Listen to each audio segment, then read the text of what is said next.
of tonight's Promoting a Sustainable Easton, also known as PASE, on the wonderful day of November 20th, 2024. Just in full disclosure, this is a hybrid meeting that can be conducted in person and remotely over Zoom. Attendance by members may be in person or remote. Both types of attendance shall count toward quorum. Meeting may be is broadcast live and recorded on ECAT. If you're looking for instructions on how to participate, either as board members or town participants, please see tonight's agenda, page 2, starting with the 4th paragraph. And I won't go through all 8 of those paragraphs. But please do raise your hand or make a comment in the chat.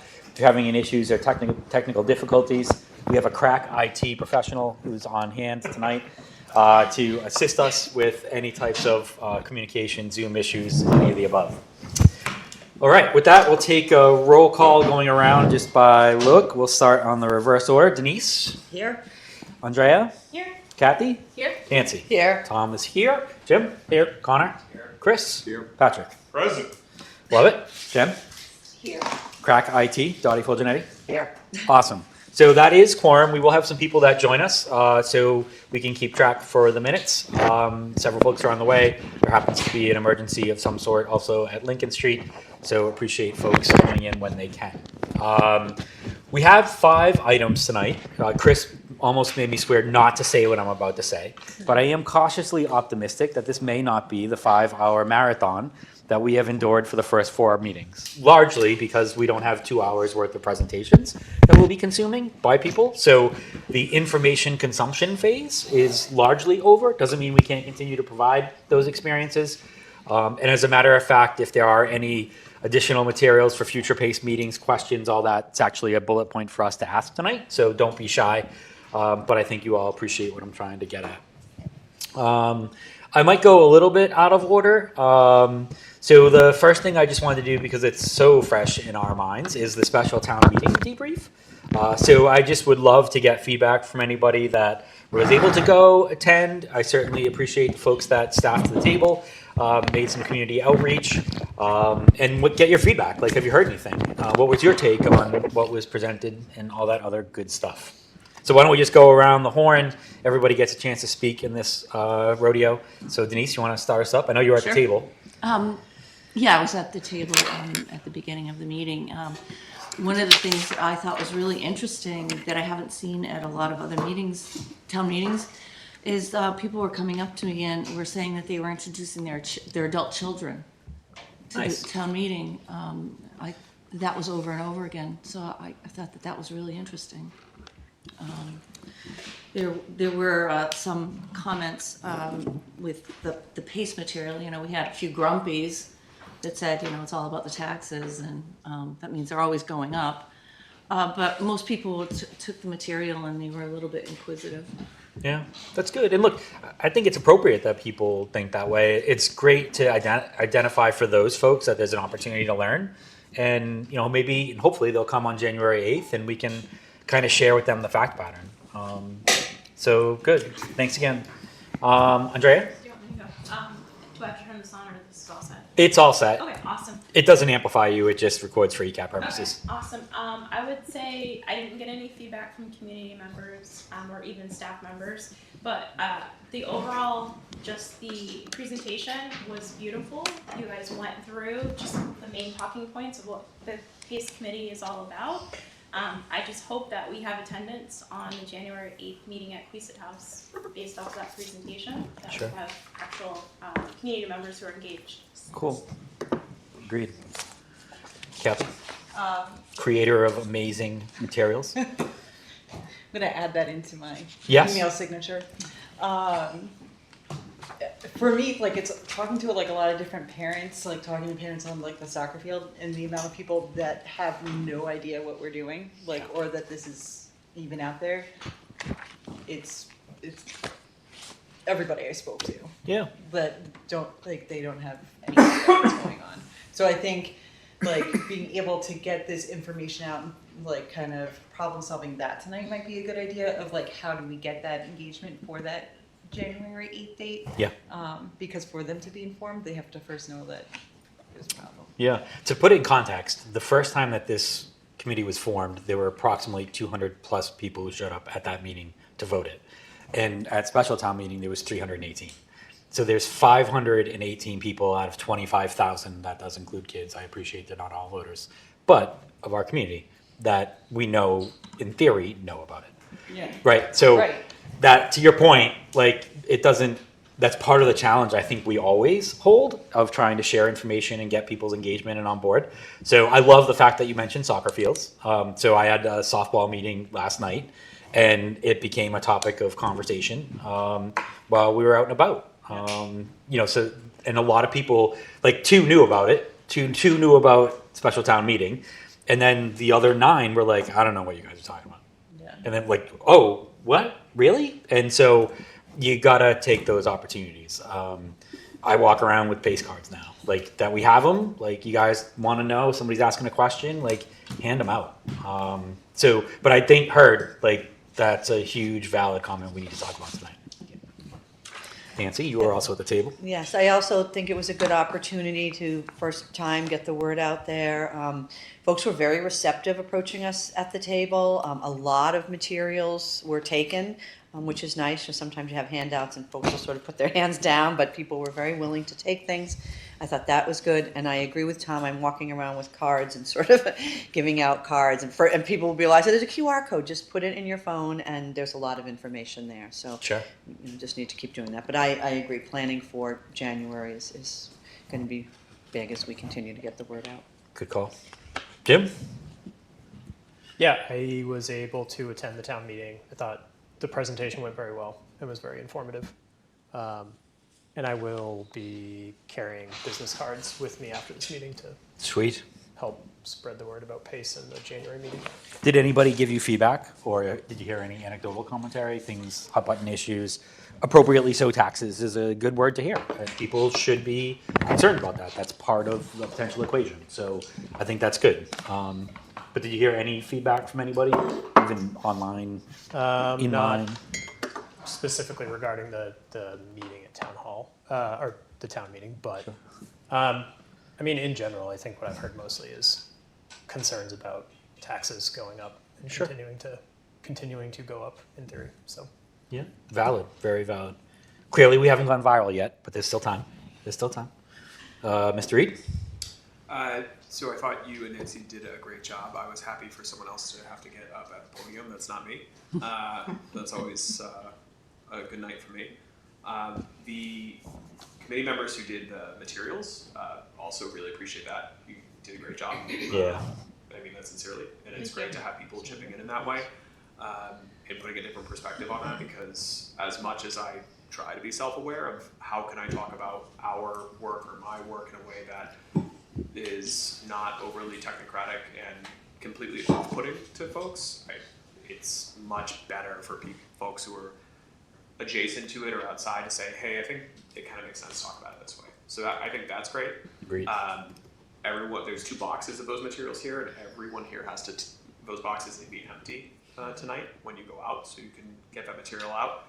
I think it was a good idea. I appreciate the moderator giving Tom and Nancy the floor to kind of take advantage of the captive audience, and we do have our work cut out for us bringing folks into the fold, and hopefully as people share these materials, that'll be constructive.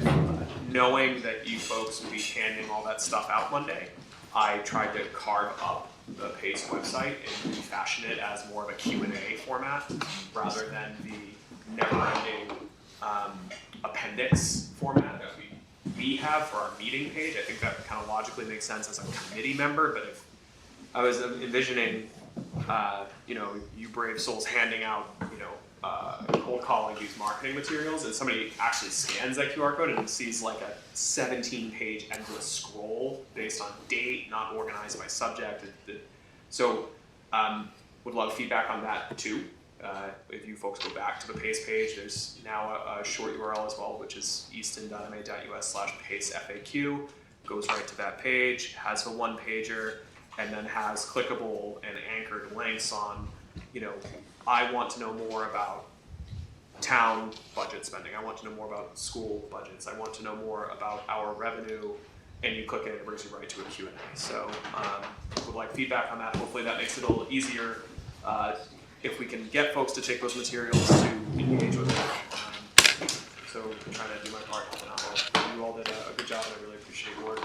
I don't know if it makes sense to take the slides from town meeting and digitize them, or if that's kind of overkill compared to the stuff that's on there, but if you think so, we're happy to do that. It doesn't hurt, but yeah, I think you're right. It's probably all on there anyways as well in the summary format. But yeah, we can put it on there. That way people will be able to see what they saw before. Chris? I was able to watch it. I did get a few phone calls yesterday, and unfortunately, logistically, you guys are at the beginning of the town meetings. A lot of people are still arriving, and it's no one's fault. So I actually got a couple. Is that the thing you're on? Is that what people were talking about, or whatever? So Good. There's interest. It gave me a couple of ideas on how we can market it prior to January 8th, but it was just long enough before you got bored. You know, Yep. It was perfect. Cool. So. Awesome. Patrick?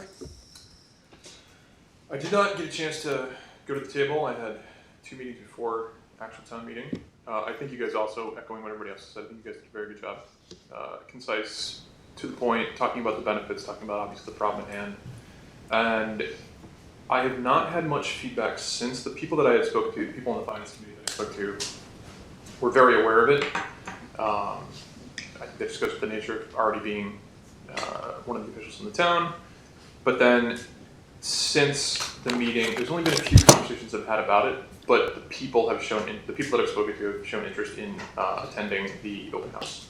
Awesome. So hopefully we'll get some more attendance from that to better understand, to better quantify what this issue is. Love it. Who chairs the budget subcommittee? Is that Jen Stacy? I think so. I can look. And who's vice I chair? don't think we have a budget subcommittee anymore, do we? Well, we still have it, but they're kind of They don't meet because on we have hold this. because there's so much overlap between their charge and this one. Fair. Okay, good to know. Stay on the town report. Because I think one of us in here is on that committee, maybe two. You are, yeah. I was just only saying it in the sense that if you were still meeting, I would ask you to continue to update those people on the developments, and I'll look separately at the people who are on that, Right. because it would be nice to include them and bring them along with the journey. Not that I'm sure they are watching now, I'm sure. Well, yes, and that the whole membership of that group is made up of reps from school committee, select board, and finance committee, and Correct. so each of us, I believe, is probably keeping our respective groups informed and. Okay. Yep. Perfect. Thank you for the feedback, Patrick. Jen? Echo a lot of the comments I already heard. I think you two as presenters did an exceptional job. It was, I think, engaging, informative, not too long, but told enough. So hopefully for the 300 plus folks in the room, and anybody who was watching on ECAT, it got enough of the messaging out there so that people will spread the word, ask questions, and come in January. It's a regular talking point in our school committee meetings, so we do updates at the end. I can't say that those committee meetings are very widely viewed. That it's a bit hit or miss, as we call committees, but we do, we do talk about it, so at least the rest of the committee and any of our regular attendees are well informed of what's going on. Awesome. Gotti? I think you guys did great, but I don't think people pay attention until it's something that really is emotionally charged. Yeah. Like, hey, that PASE committee's thinking about putting in a marijuana dispensary. And everyone, it's got, people have their hot buttons. And I know that probably sounds fresh on TV, but I'm serious that, people care about certain issues, and this is a real general issue, so, until it's something that really hits something that they're paying attention to, hopefully it's not budget cuts.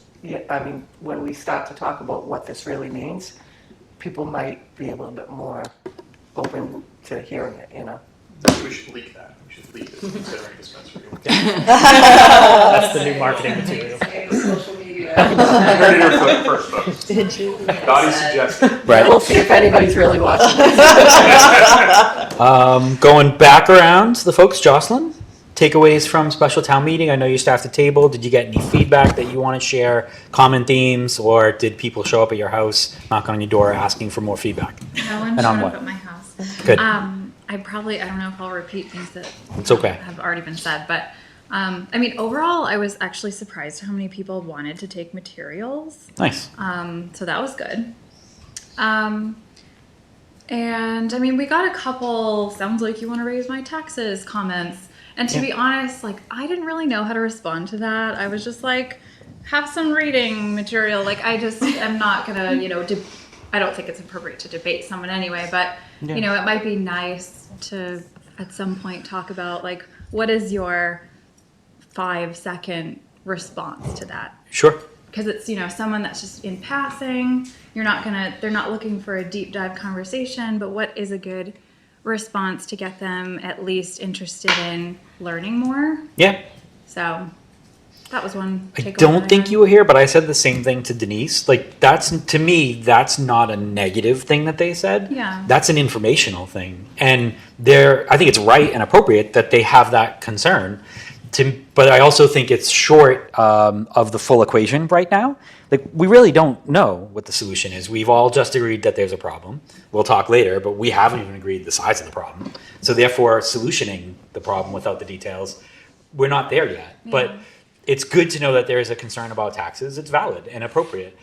But at the same time, you can also give them more work to do, which is, look, there's 2 ways to solve your problem. One is revenue. The second is via expenses. And if there are expenses that you think we should be looking at, that would be helpful too. So heard on the taxes, it's appropriate. I think it's real world for them. It hits their wallet.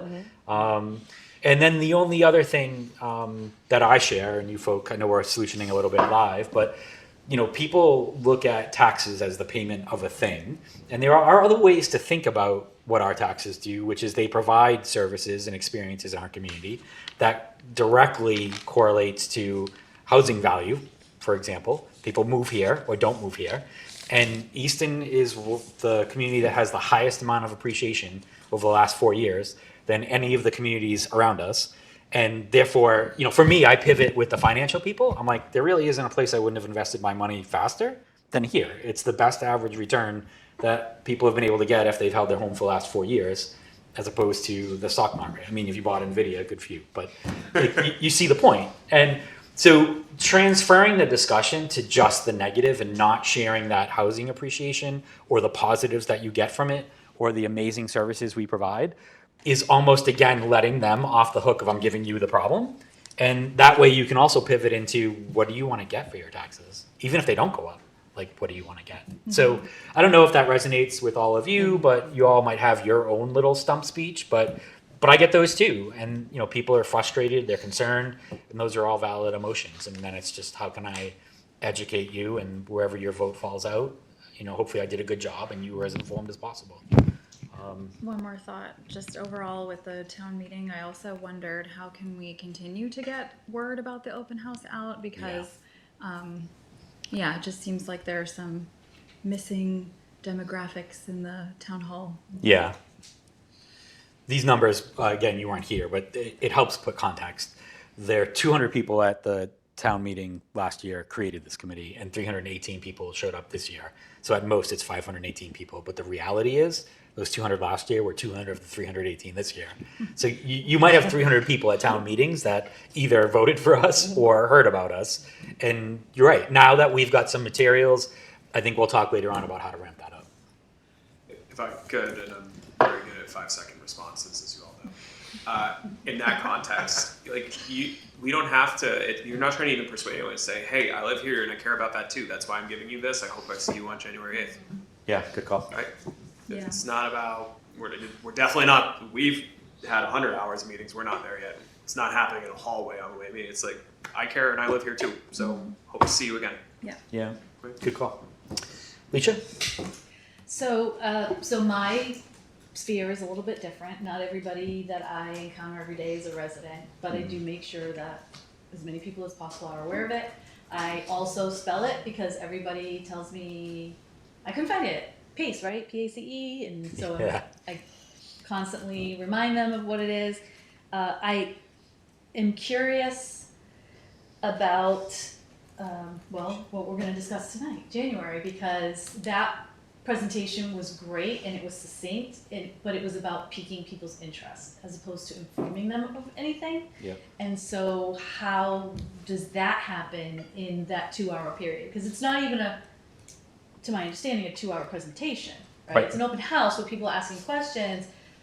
How do we get anything across in that amount of time from the amount of information we have gotten and sort of synthesized so far? Sure. So that is daunting.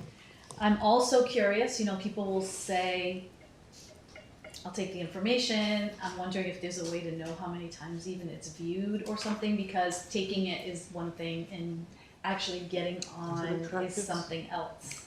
I think we have Google Analytics that we could look at for that. I would just be interested to see, if we send out 1,000 flyers and we have 200 hits, how maybe we need to think of a different way or something, because I just worry. I love your organization of the website, because again, it is very daunting. I go to look for stuff that I know is there and exists, and I'm like, wow. There's a lot of stuff there. I can't imagine, like on our website for schools, we try to get people where they're going in 3 clicks or less, otherwise we know that's it. Yeah. It doesn't exist to them if it wasn't 3 clicks or less. So how can we get them to see, are there headers? Are there things highlighted? What can we direct people's attention to? Graphics, things of that nature. The graphic of the flyer is great. How do we get them to actually look at it? Getting to the page is one thing, but... Yeah, good call. I did track the QR code of the flyer, and it had 7 Hits. like scans on the day of the town meeting. It had 17 unique, so Cool. yeah. Say 7 or 17? 7 On the day of. There And were some so before, far. but I wasn't sure, was that people testing it? I don't It know. was probably. Probably. Yeah.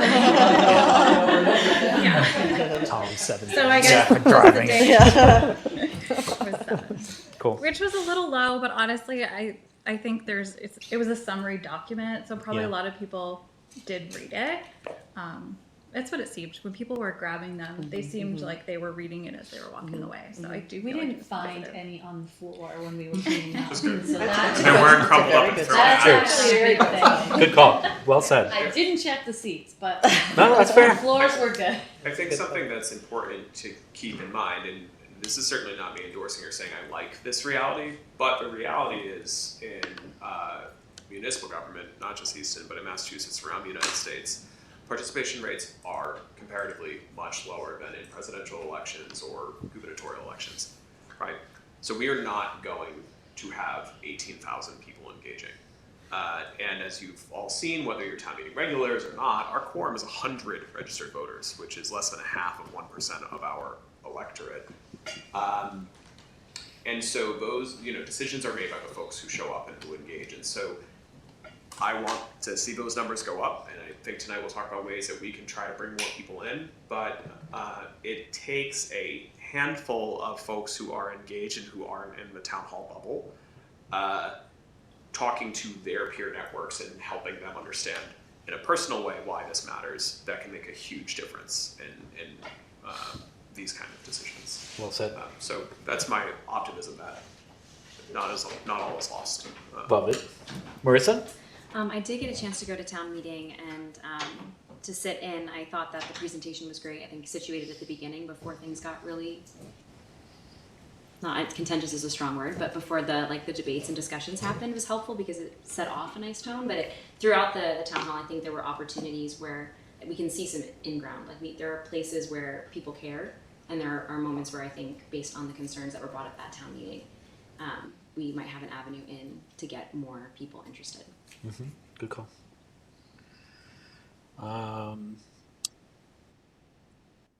Yeah.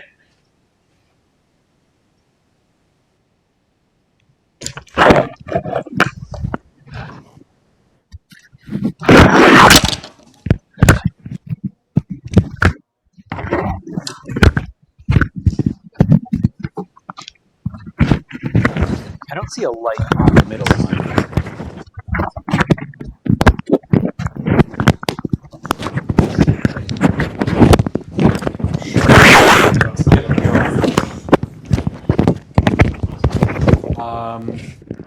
first of all, thank you so much for the feedback. So many of the things that you said I heard. One was, so I was with a group of 10 people, relatively informed about town-ish. They're probably tired of hearing from me so often. But the good part about the conversation was that their questions followed linearly our questions. Like, use the word linearly because they're like, well, what does everybody in our community around us do? Okay. Well, yeah, but another one, that's not right. What do the people do that are like comparable for schools? I was like, darn, I know what you're talking about. So I just basically said, like, I let them roll with it. And I said, I just want you guys to know, like, you did the exact same type of educational learning process we worked through. Like, we accepted the comparable communities list. We then said, what are the groups around us? What's DART? And across the board, we continue to see the same validated answer. So I'm going to send them our research, right? But it was heartening for me because that shows to me our thought process was at least aligned with that small group of people. And that's helpful because if they started asking things like, you know, what color are the mascots, and that's important to me, be like, wow, we didn't really cover that. We didn't think about that. Next thing was, so I thought we did a great job, honestly, in terms of the materials we've prepared to begin to create urgency without emergency. But I'm with you because I think we have to show and continue to get close to that line. The closer you get, or whatever it is that can be motivated and engaging, is something I think we just have to pick out. And I also was trying to figure out, like, what is driving people. Like, I heard taxes. I get it. I understand that. They want to understand where their money is going to, and they want a very clear understanding of what we're getting for it. And I think there's a great percentage of our population that needs to understand that relationship pretty early, because otherwise they're going to be stuck at the word and not engage on the rest of the conversation, like what Connor described so well. Awareness, I was nervous. Like, again, last night that started with like 1 or 2 people were like, so I saw you, what's this PASE thing? I'm not sure they had the right spelling, but so that got me a little nervous. So awareness was a big thing that stood out. And then diversity was the other one that stood out. So I obviously knew the stats of how many people came because I was kind of thinking, like, how many people really know about us? And the reality is that's the same people who come to town meeting. And I think this issue is broader than that. I think this impact will largely impact our entire town for years to come, whatever decision gets made at next town meeting or in the very near future. And I just think people have a right and a responsibility in our community to know that, if we can at least in any way, shape, or form share that with them, so that they can be a part of such a really big discussion. So diversity struck out at me, like, of, you know, I hear the same people at town meeting, and I'm one of them, so I get it. Okay, so appreciate all of your feedback. Nancy and I can take that back and use that hopefully to inform going forward. We do have an email so that you all know. It is called Easton PASE 2024 with an S. In both Easton and PASE. And nobody has emailed us. So, but we have it. Is it at, what is it at? At gmail.com. Thank you. Business card or anything? It is New? It is not. It's brand. Yeah, it's brand new. But hopefully, there's a link to it on the website. There will be. There will be. We're working on it. It's in development. I think if you haven't heard, servers may go down at 9, so they're dealing with an IT. Content manager at the table. But we do have at least an email vehicle for people to give us feedback if they want to, so that way we can get it that way. Next up on the agenda, bear with.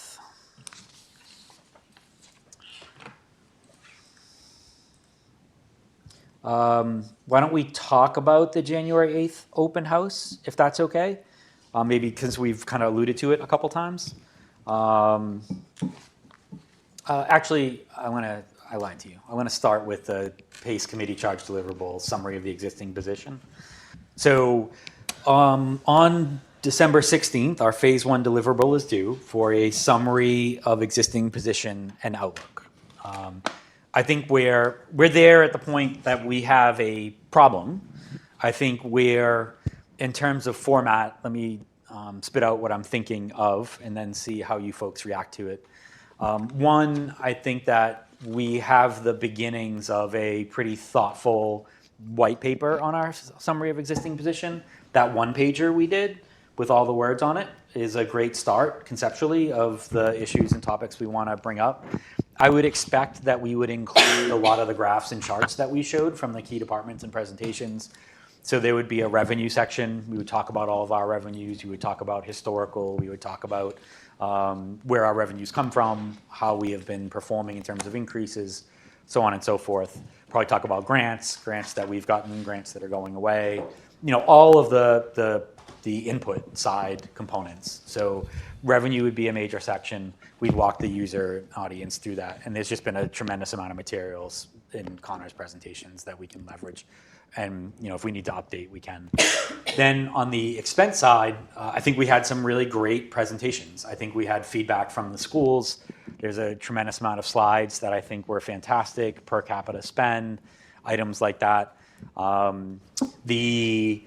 Same thing on the town side. We have presentations from DPW, fire, police, leadership. We have headcount discussions. We have per capita spend discussions. I think on your side it's per pupil spend. So I think we have a ton of information that we can package in a document. And then from that, we would probably pull out the key salient points into a presentation.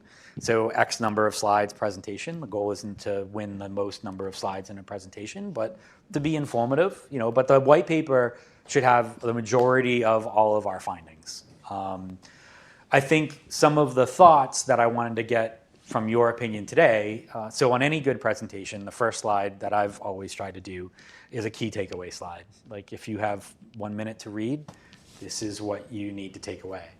And from my perspective, what we have, and I'm not sure if we'll get all the way past this, but is that we have a problem. We asked everybody in the room, and we all acknowledged that we had a problem. The next discussion point would be filling out what that problem is. Right? Is it, I'm not sure, it could be a revenue side, could be an expense side, or maybe it's just and I'm asking if it's okay, maybe it's just okay for that 1216 deliverable if we simply state, we know we are coming to a crossroads, we have this problem, we have revenue challenges that are not keeping pace with expense growth, and the solution has to come from one of those two things. I do get one recurring question, at least 3 times a week. If this comes up with people, what I'm speaking with, whether it's supermarket, wherever, and I think it does need to be included in the deliverable, is why is this happening to Easton? Got it. Now, I can explain it. I'm sure Connor can explain it better than me, but I think that does need to be in that deliverable somewhere. I like it. Specifically identifying that it's not just us, or why because there's 2 ways to look Well, at that, people- right? Like people- that this is not an Easton problem, or to say here's the specific things about Easton that are exacerbating the problem. People, I don't want to say are uneducated, because that's the wrong word, but Sure. people do not pay attention to other towns' politics. Sure. So I think it's just the assumption that other towns are doing great, and like, why is Easton going through this? I like that. So I think there needs to be some kind of way to explain this is legit. This is, I mean, people that I'm close with, they're like, well, what do you mean? You know what I mean? If I, short of Connor giving a bi-monthly update on things that we've had to do for cost savings, you know what I mean, cuts, because we're always starting to go through them. Yeah. People just aren't aware of that. But people, and my quick response is, well, we take in 2.5%, and we put out a lot more than that. It's a great way to lose weight, but it's not a great way for a budget, you know? Okay. No, I like it. And I think it's in line with what we were talking about on that one pager of like, why now? But That's gotta be in there, importantly, yeah. it's why us too. I like that. So I think we can easily make sure we incorporate that. I think it's interesting to include a list of the communities that have had overrides that so have failed and not failed. Because when you see it in a list, you'll be like, wow, this is happening everywhere. It absolutely would make people feel better, because they think that Easton is the only one going through. And expense reductions or like massive cuts to staffing, which happened in several communities last year. But that's what we said at town meeting last year, is that we want to do this to get ahead of it. So that Exactly. a community that's, in chaos, like some, a town that I'm friends with, their leaders, they had like 0 money in their stabilization account. They couldn't even buy a police cruiser. And they had to go, it was a town council form of government, they had to go call for an override like 2 months, like no time to prepare. Wow. It like, you know, a lot of towns didn't see it coming. Right. And we've seen it coming for 10 years and certainly trying to really get people to understand it in this last year. Go ahead, Connor. So just to add to that, and this is demonstrative of a problem of these super long reports. I did include in the kind of land value split report, I did a appendix of all the overrides being sought in the entire state. Yep. We can definitely update that because that's public data from DOR. I think there's a little bit of a lag time between those elections and when it's in the portal. But what that data showed is that this is not an Easton problem, and that in the past 15 years, there was a certain finite rate of overrides being sought in cities and towns across the state. Don't quote me, I think it was roughly 20 to 25 a year across all 351 cities and towns. And since COVID has hit, that has jumped, it's more than doubled. It's closer to 50 per year. So the rate that folks are seeking overrides has dramatically increased.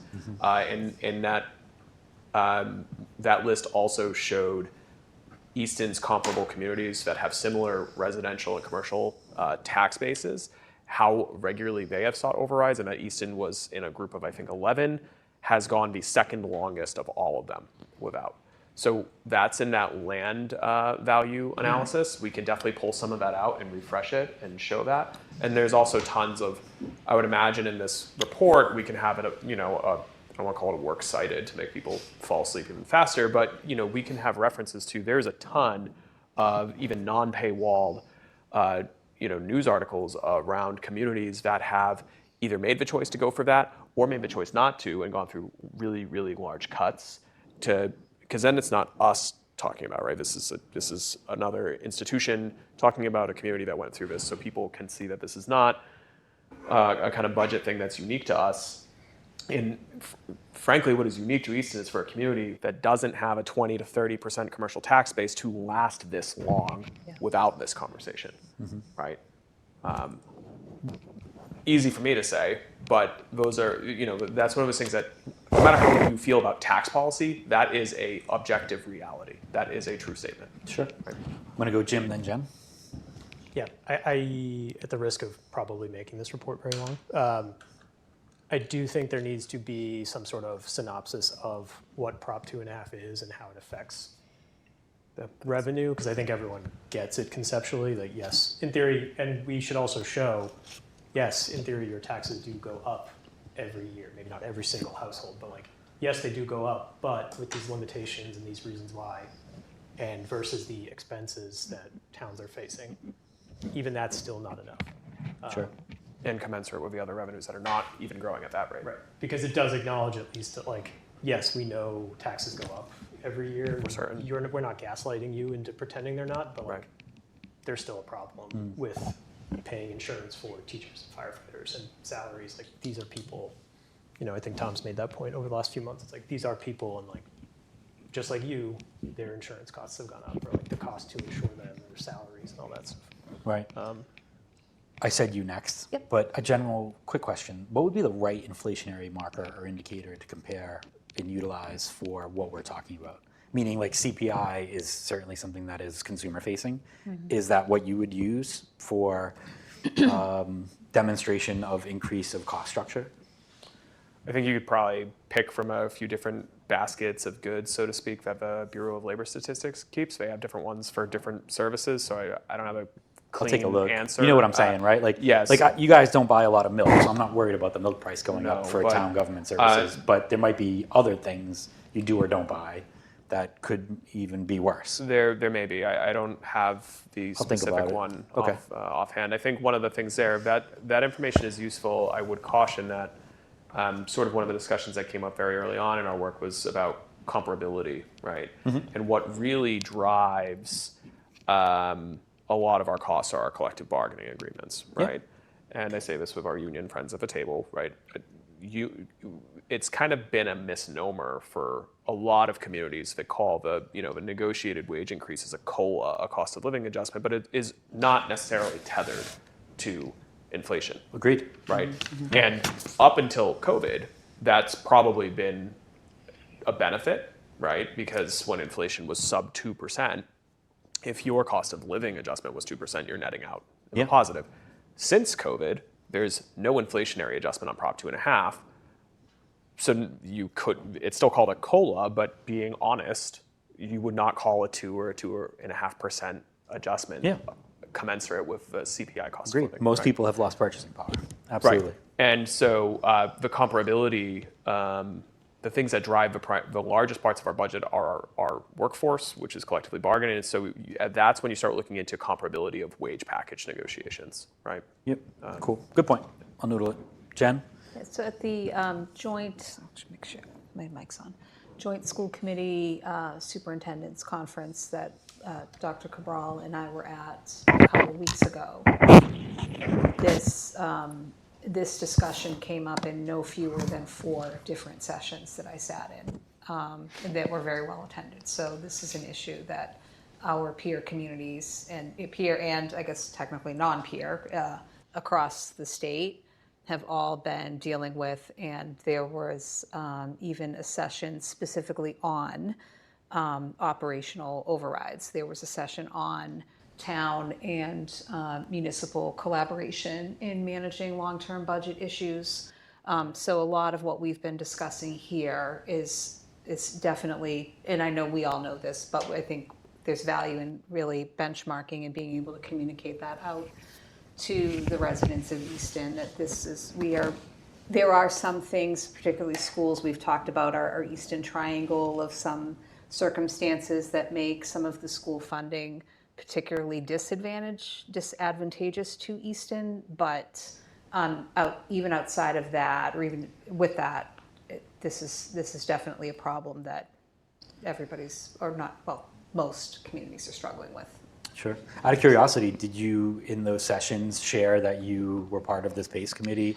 And did people react like, wow, that's kind of cool? Well, interesting. I'll have to find my notebooks in my backpack. There was another community who I'd say is sort of a peer community to Easton in terms of having a residential tax base and high quality public schools, et cetera, that sounded like they did a similar approach a few years ago. Yeah.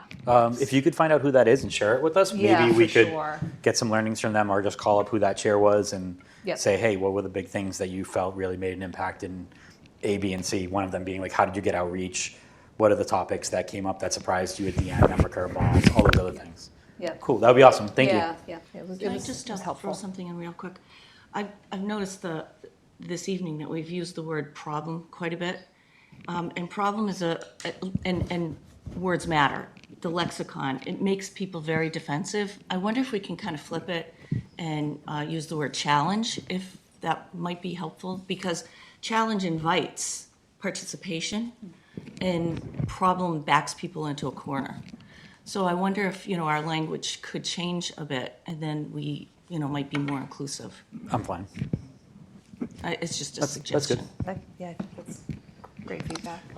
Nancy? Yeah, one of the things that struck me when I was looking back at some of the town documentation on the last override that failed is the complexity of having to really prepare 2 budgets.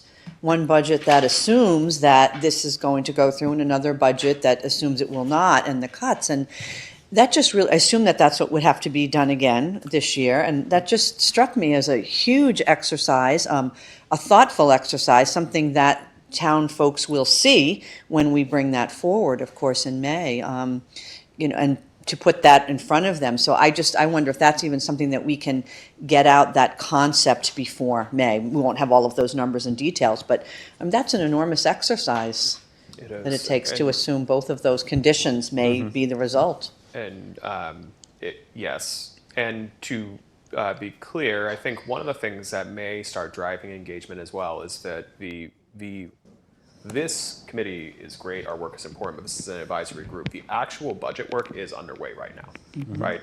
And I don't want to be speculative, and I hope I'm wrong, but we have good reason to think that the preliminary budget that will be issued in February won't look good. And that's going to make this conversation a lot more real, I think. And I am not drafting currently a budget that expects anything but no override. So that's I think that brings up like a really good point, because like when you're talking to all these people that aren't reading all of the paperwork that we've received and they're not going to sit through all 20 hours of our meetings to get really in depth. They're looking for what am I paying for? Like, I'm paying my taxes, what am I getting? You know, and I think it's really important because it's like building a house, it looks really pretty, all the decorations, but like the electricity, like putting that in and all the stuff that you don't see behind the walls, like people need to know that that's what they're paying for and what's going to come at a cost if we don't have the money to pay for that. That at least from the parents and people that I'm talking to, they're like, what are we going to get for this? You know, what I raised my taxes for. And I think that's going to be the question that we're going to have to answer. How is that communicated? I mean, like, how is it? Is it not until the meeting, like the town meeting, where it's like, oh, sorry, okay, like you're saying, the two different budgets. At what point is that communicated? Because I imagine that's not something you can communicate early because it takes so long, and I don't know, just. Well, so it depends on a lot of moving pieces. Just to be clear, again, these are good conversations, but we don't even have the baseline report as a team. We have the open house on the 8th, which I assume is mostly going to be talking about just educating people on what's the baseline we're working with. Mm-hmm. We are going to have an extraordinarily stressful and constrained winter and spring. I'm looking at Dr. Cabral, and she is showing no surprise because she knows, as do I, where unless and until, let alone this committee and the feedback we hear from the public, whatever process this committee arrives at, and then the actual elected leadership of this community direct that type of thing, I don't think we're going to be building two budgets. Once we know that's a direction we're considering, there may be timelines baked into municipal finance law as far as when you make the decision that you're going to attempt such a thing, like an override, and how long you have to socialize that. With any override, you need a town meeting vote to approve. And you could do it two ways. You could have a ballot vote first and then a town meeting vote to adopt a budget, or you could have town meeting vote a contingent budget and then have it go to the ballot. But I'm probably not helping clarify this. No, it does actually help. Okay. I just was curious, like the whole process, and I mean, maybe we're going down like the override rabbit hole, and we should steer back to what we should, focus on the January meeting. But I was just curious how the whole picture worked. Yeah, so there's some statutory responsibilities. The select board has to put it on an agenda, debate it, and vote to call for one.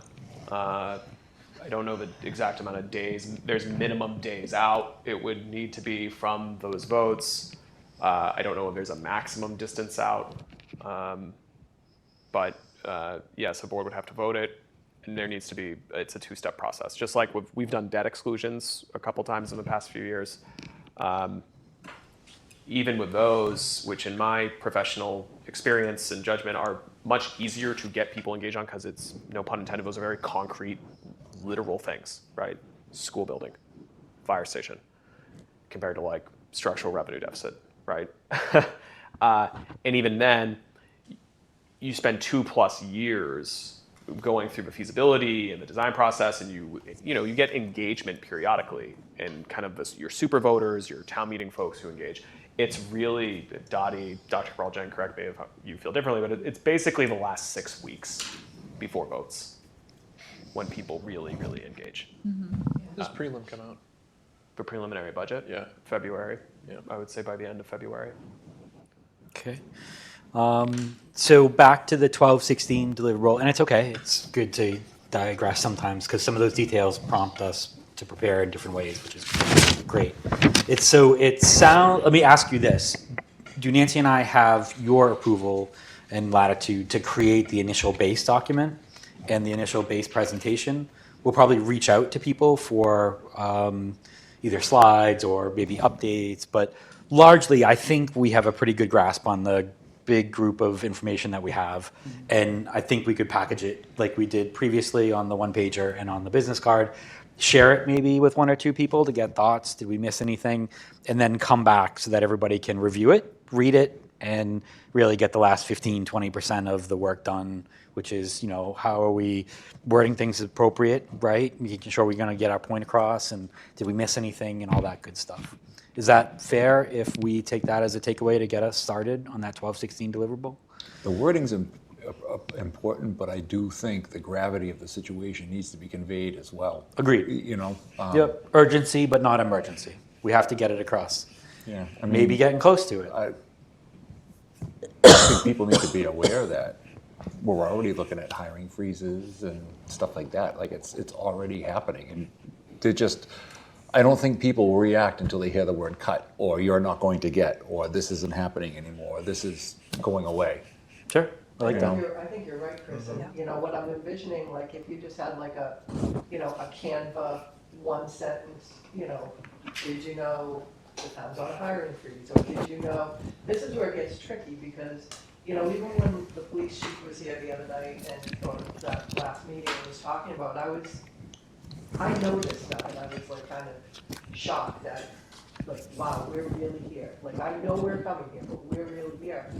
And when we want to be thoughtful, because we're talking about people and we're talking about jobs, you know, I don't know how we would, you know, create the sense of urgency other than to say, this budget is going to eliminate this many positions or this many kind of positions. You know, you know, what does that mean? That's where people are going to start getting interested. Or, you know, the roads aren't going to be able to be paved like they were last year because we're going to be down people and, you know, budget cuts. And like, that's where people pay attention of what am I not going to get, not really what I am going to get. And I think that's going to be the hard part, really. But I think seeing it like in little sound bites, you know, on social media or like on ECAT where it just addresses one thing at a time. Mm-hmm. I find that people, including myself, you know, if you get an email that's like this, don't just read the first sentence and be like, I have to read this whole thing. And then you get caught because your boss sent it to you and you didn't read the whole thing. Or fire me and say, No, we don't know what that's like, just to be clear. But I think to pull out just like a one fact and then put a link back to the report where you can support the answer to it might be a way to try to, you know, I'm not saying we, you know, do shock and awe or dramatic, you know, super dramatic, but a little bit. I think it's necessary. Well, I think you have to because Yeah. it's true, you know. Mm-hmm.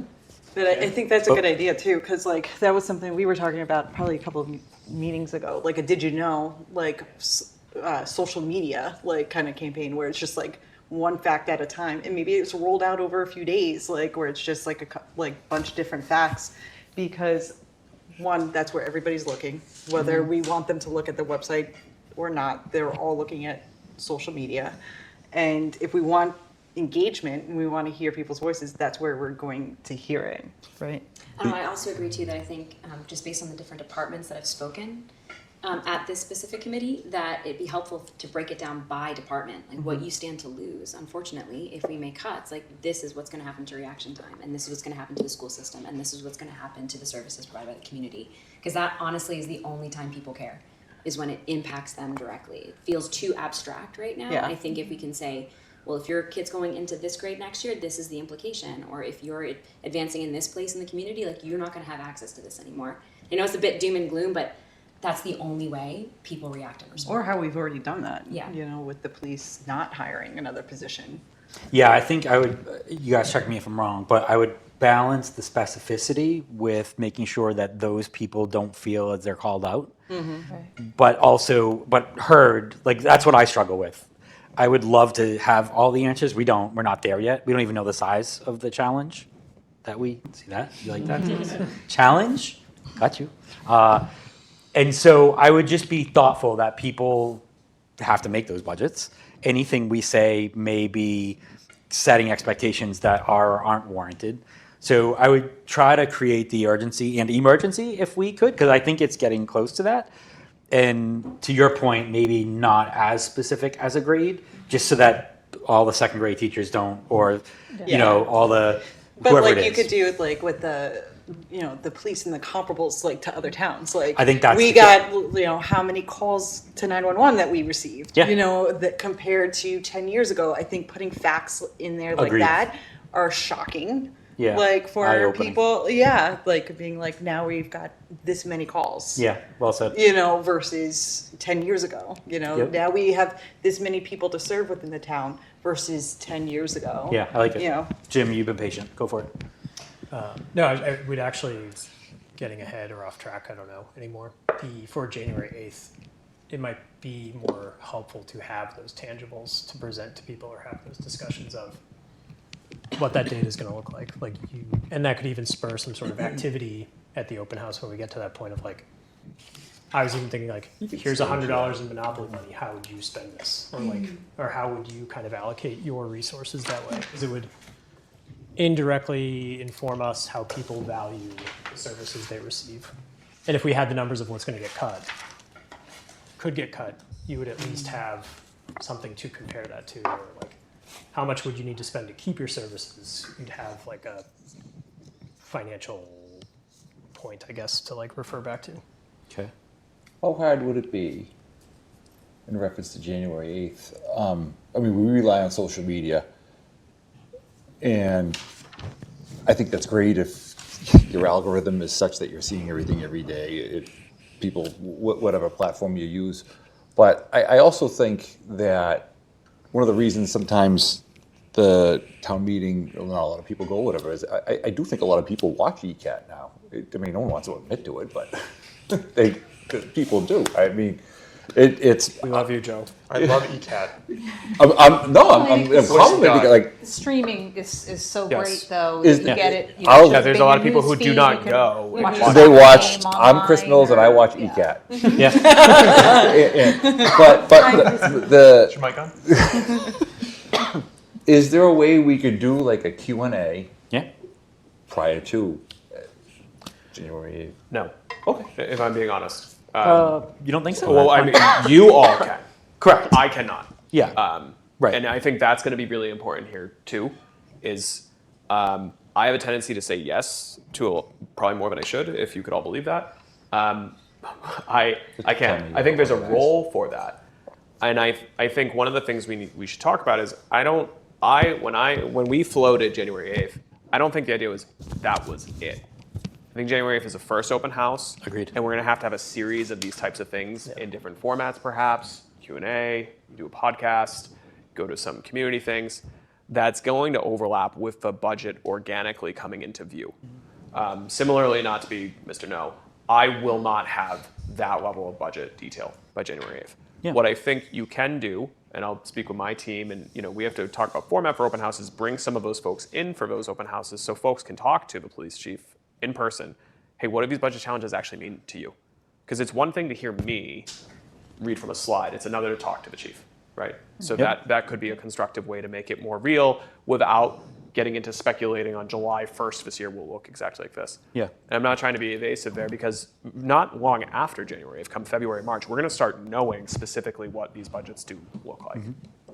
So if I could. Put the frequently asked questions one at a time out on social media.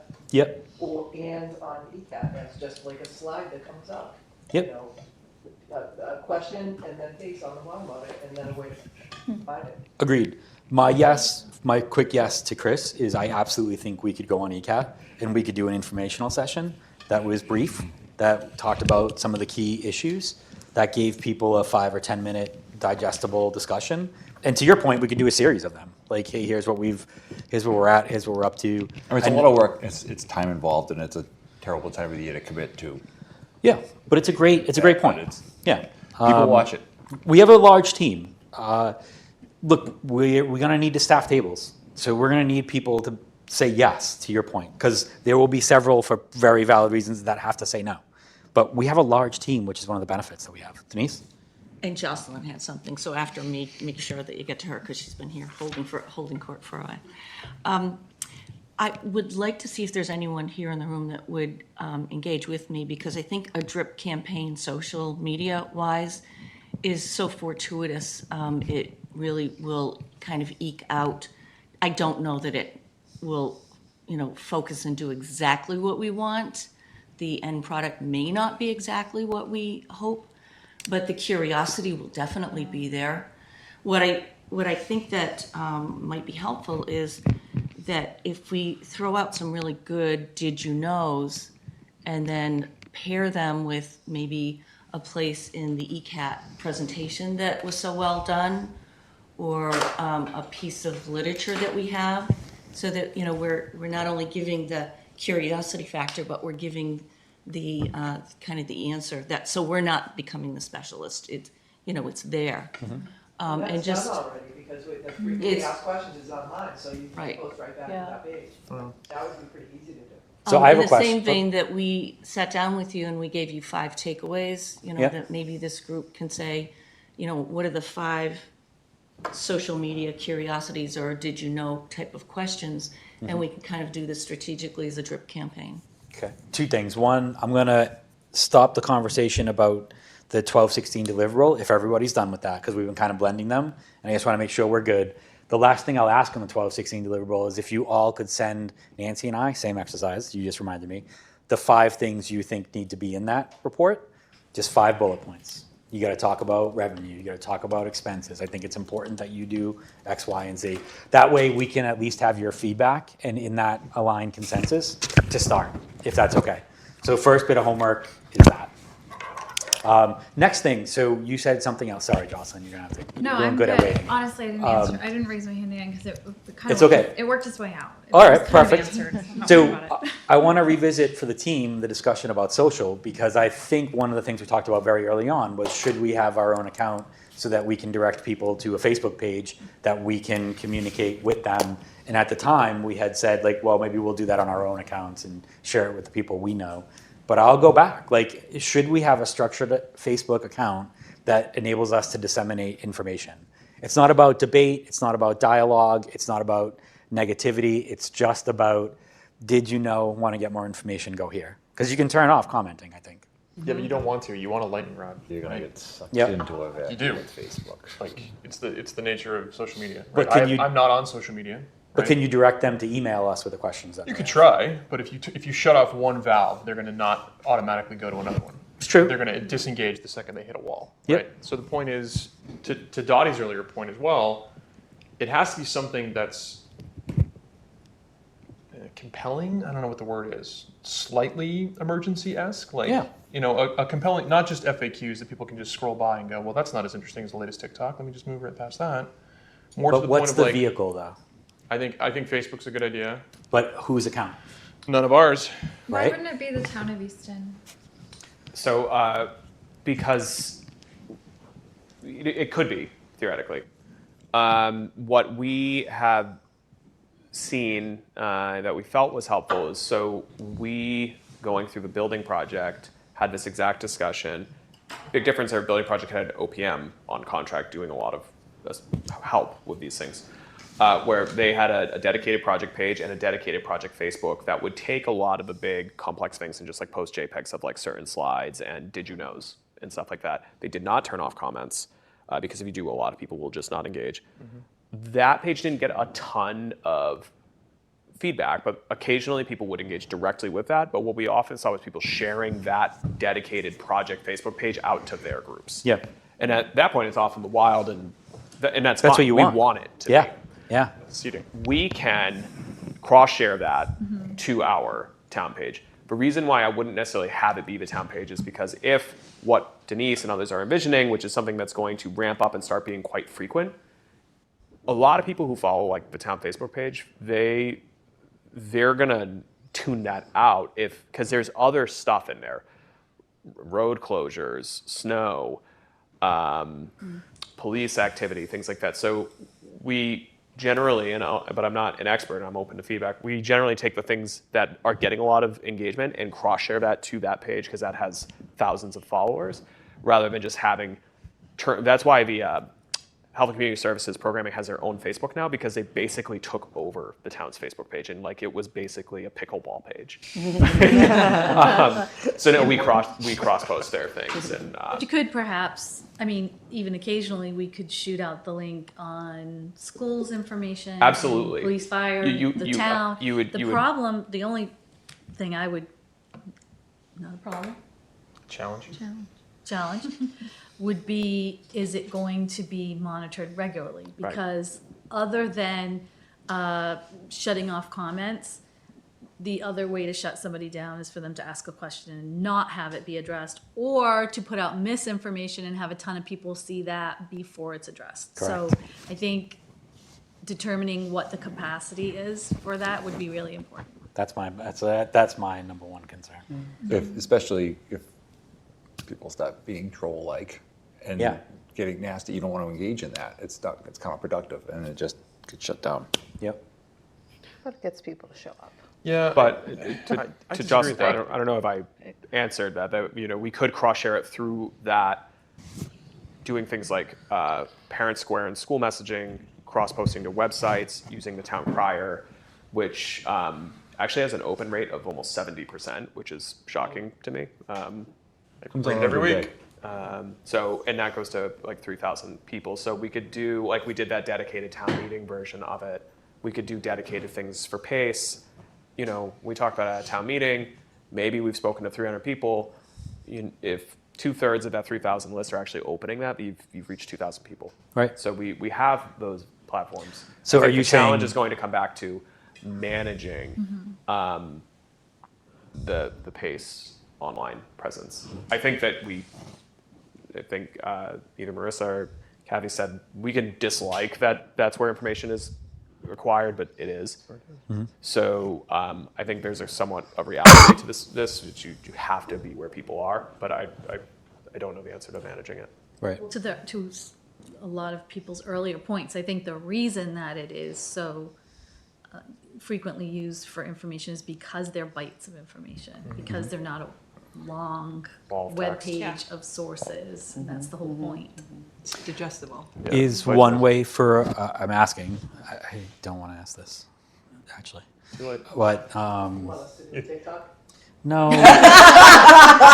Like, here's where I'm struggling. It feels like the right answer would be preferably to have a project manager, have our own Facebook page. We know that somebody will look at it every day and that they will also have appropriate responses, right? Not saying any of us would have the inappropriate responses, I would. but we can't give it to one person. Like, it has to go through the chain. You have to, and I have to be honest, I'm just not sure if both Nancy and I and whoever else it might be that volunteers are committed on every day or any day to make sure that we're handling it. Because to your point, it gets shared misinformation, this is wrong, and now we waited 2 days and it went to 3,000 people. And you're like, damn, I was in the middle of meetings all day, I couldn't get to it. So like, that's my concern. I was going to say, should we use our own Facebook accounts to share design snippets that we all agree, and then that way it's all of us sharing with our groups, here's information about the PACE committee in a digestible way. A lot of the social media, sometimes when it, goes awry, it does self-monitor itself. Misinformation or disinformation, might go out there, but a lot of times, sometimes it will self-correct itself. People will kind of tag someone else that is better in the know. Sure. I'm not saying that it's a perfect system. We all know that it Yeah. isn't great, but it's where people are getting their information, and it's where it's striking some conversation. No, I agree with social media. I will say, as a very sincere victim of It's social just not the media, best- having run for select board and hearing and seeing what came out, I can tell you personally that it's a very dangerous vehicle at times. And if And especially when this is going to be financial just gonna information say, that yeah. translates directly to jobs, is like, and there are probably folks who will comment about this type of view of mine, but like the idea that folks are going to be using like comment threads to settle what jobs to cut is mortifying. But I don't Agreed. think I have to look at it like that. I think that Yeah. if we put, I very rarely put anything on social media.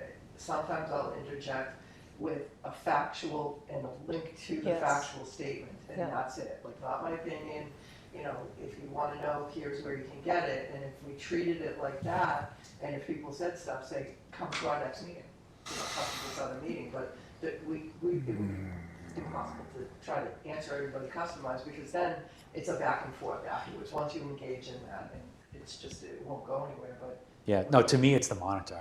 Well, Like, I'm with I you. see it a little differently as like, what's the bigger concern?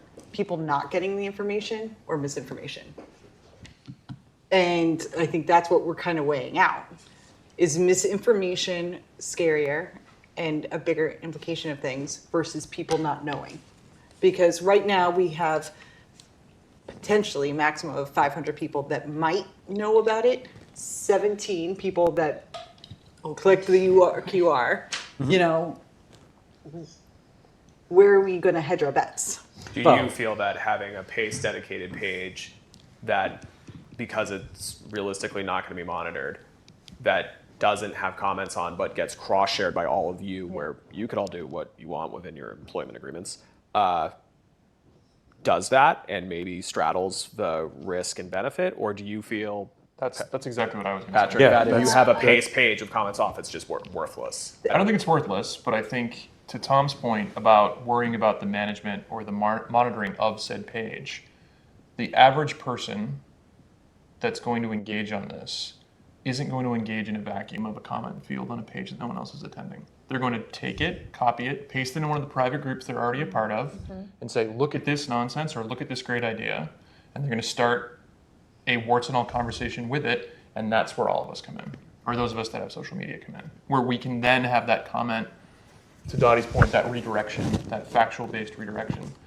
Because If you I- see it, you might not even see True, it. but so I did this as a job for 10 years, and the key point people said at all times was either you start the conversation or you try to catch up on the conversation. If you don't have a stake in the conversation, it's not that people aren't talking about it, it's that they're not talking about it with you. So which way is the better way? The warts and all mentality is saying, yes, there's going to be trolls. Trolls are awful, but they also drive engagement. Our ability to correct people in the public sphere about something that they're putting out there as misinformation. All of that is part of it. The downside is that you can lose things. Things can get talked about. And I'm get okay pushed. with that. Any type of conversation happening. To me, though, if it's on our page, we have an obligation and responsibility to understand it, know about it, react when appropriate. We can But- also put a clause on the top of it just saying this page is not monitored frequently because it's run by volunteers. We actually, you could shut the- Or One, I'm could a I- fan of just, you're just pushing content out, no Yes. comments. and Yeah, you're Yes. just getting facts out. So there have been, for various campaigns that have happened in town over the years, there've been, for some of the, like the school building override in particular, that's the one I'm most familiar with, right? So for an override, you end up having a group of non-elected volunteers form a completely unrelated committee, and they have the ability to share information, et cetera. So we've seen talented people who have a knack for putting together, words and images in a way that just gets simple information out and drives awareness and engagement. There was a great group, a couple of people who used to run a page. It was called something like Just the Facts, and they would just post just factual information about things that were going on. The town meeting warrant. They would just make a nice graphic about each article, and then here's a link to the warrant. So I think an approach like that just is taking small bits of information or frequently asked questions or something that's informative and engaging, packaging it up in a way that's consumable and attractive, getting it out there, but not turning it into a page that has to have Q&A and monitoring and discussion. because there's actual legal implications for the town on social media pages where there's a legal distinction between, and you could do it either way, but you have to be consistent. And so on a project dedicated page like this, if you don't have staff whose job it is to monitor it, and comments are on, it's open season. And if there's content on there that is, I mean, misinformation, people have a First Amendment right for misinformation, but if they're attacking people by name or they're doxing people or things like that, and it's a town page and we're just like, sorry, we were busy, didn't catch it, your home address got put up there, that's a problem. Sure. You can alternatively, if it's out of the gate, have it, because then it becomes what's considered a moderated forum, just have it be an informational page, but then the burden does go on to organic sharing, and but selfishly for me and for the town's liability, we don't control those conversations and we're not seeking to. Agreed. But it still gets information out. Sorry. Is it possible to take the comments off the social media page, but put a little caveat on the bottom that says, if you wish to comment or have questions, email this email address? That's what, yeah, we were talking about that. Yeah, for sure. I think I can bring this to a head, I feel. Like, does everybody agree that at a minimum, having a Facebook page dedicated to PASE dissemination of information without comments is a okay thing? Facebook better than Instagram? I'm sorry, any social I just- accounts that we decide to work on. So Yeah. any and all. Yes, yes. I think yes. ideally, and again, this is certainly not my area of expertise, but I know they're both under the same sort of umbrella, and there's a lot of connectivity. I think Facebook and Instagram Yeah. provide an awful lot of coverage, and my understanding is, from the business suite page, you can sort of cross-pollinate. You can link the two. Yeah. Easy. Cool. Anybody want to, if assuming we go down this path, anybody want to be point on developing really fancy short content, taking a lot of wordy stuff that other of us might say and putting it in like the shape of a business card or a one pager? Any of those people who did a great job on the recent repackaging? Whose names start with C Whose or J. names? Hold on. Take a step back. I can do that. Yeah? Well, I'll work with that. thank you. You guys okay? I have if anybody needs a paid Canva account, I have one. Oh, that's nice. That's new graphics. Okay, yeah. Yeah, so I could, All of a sudden I'll be listening to Star every day. yes, I'd be happy to All right. facilitate the use of that. I'm gonna. And Tom, we can connect with you for the PASE account. That should probably be the login. Correct. I'll work with Sean, and we can pull some of the town seal and our legal language that no one will read, but needs to go on the about section. And I don't know, you want to launch it, or you want to collaborate with us, and we could, once we have content, do it. Yeah, But we'll we work could- with you. we'll So work- what I think will happen is Nancy and I will probably connect with you too, just to let you guys know. And what I'd love to You do can join us too if you'd like. is Yeah. calendarize out what we're thinking and when, so that way we have a calendar, we know what we're looking to do, the communication points. It's okay. A truck that's backing up, Oh, not okay. the fire alarm. Alright.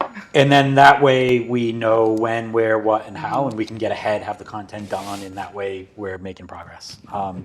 So we'll break off at that meeting. I'll probably talk to the people that are in on that meeting and say, here's what we're trying to accomplish, here's what we're looking to do, when we want to launch, all that good stuff, and I'll be back in touch with you. Okay. That work? Cool. All right, I'm going to rapid fire some other ideas out at you guys. And only to start the ideation, this is about outreach, because that's what we're really talking about. One, I do want to offer Nancy and I will be happy to attend any other of your committee meetings. If you want us to do a presentation, we would be happy to attend any of your union meetings or your unions if you thought that was appropriate, so that we could share information that we have. So we would be happy to travel, invest our time, communicate, sticking to just the facts, all that good stuff, if you all thought that was a good idea. Would love to hear people emailing us about, hey, we've got this really big meeting of 35 people that are coming, and it would be great if you had a table and just sit out front and passed out PASE materials and were there for questions or options. Just like the parent-teacher night, don't feel bad if it doesn't come to fruition. Feel empowered to raise the opportunity, and if we can, Nancy and I will reach out to people to say, can you come and visit and stay at this table?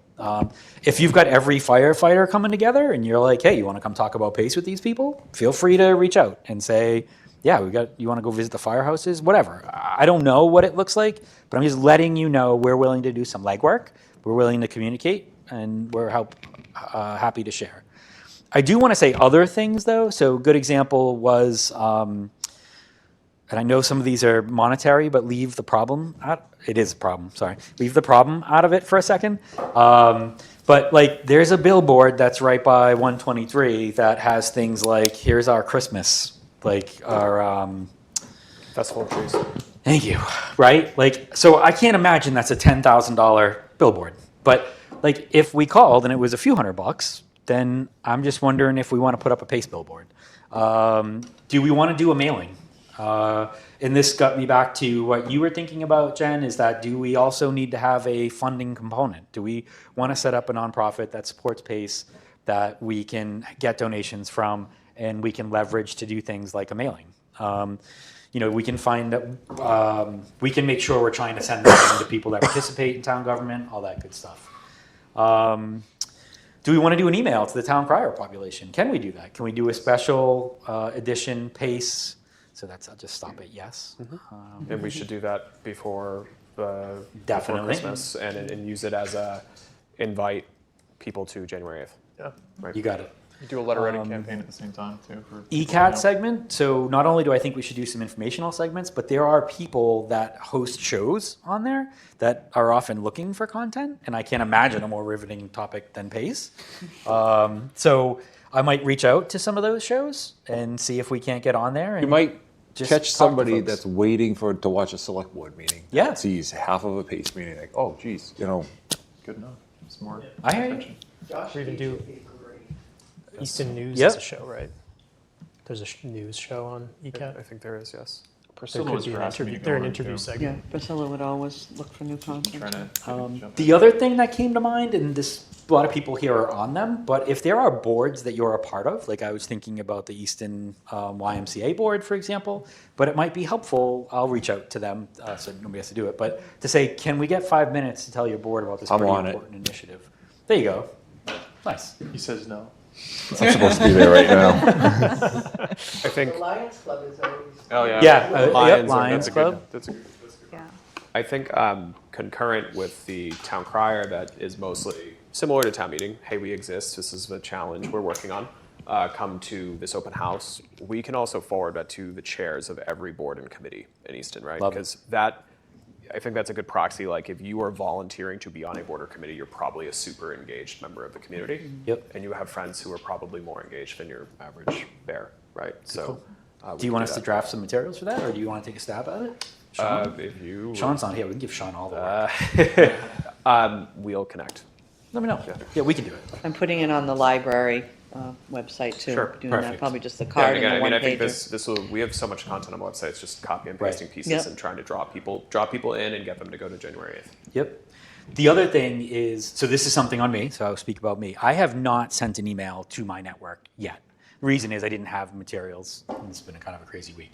But I'm about to be loud and proud on my social media to the 7 people that might see it. But email all the groups I'm on, the people I've worked with in the past, just saying, hey, this is important, you should do it.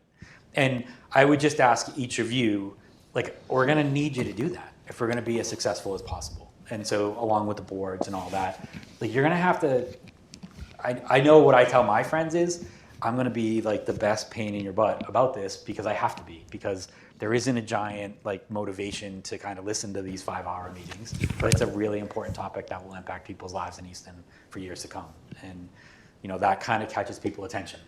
So I would just ask you all, think about what you yourself can do, how relentless you can be, that like if all the marbles in the world depended upon this, could you email your folks as regularly as possible, talk to them, get awareness, and how many people can you get to show up on January 8th? And I hope somebody says, I got 35 people to show up on the 8th, I win. Like I would love to see some of that competition because we're gonna need it, as evidenced by our concern about outreach. Jen. So I'm thinking, so we can add this to the December 5th school committee meeting, but I'm just wondering, any thoughts on like what we should be using for materials? I think Alicia and I can certainly, and Andrea, if you're there, we can certainly present it. You guys, I think your time is probably better spent working with other I'll organizations, defer. but Sometimes hearing a new having voice is somebody, helpful. a new voice can be helpful. Yeah. Yeah. So we can talk about that if either of you are available on the 5th. Sure.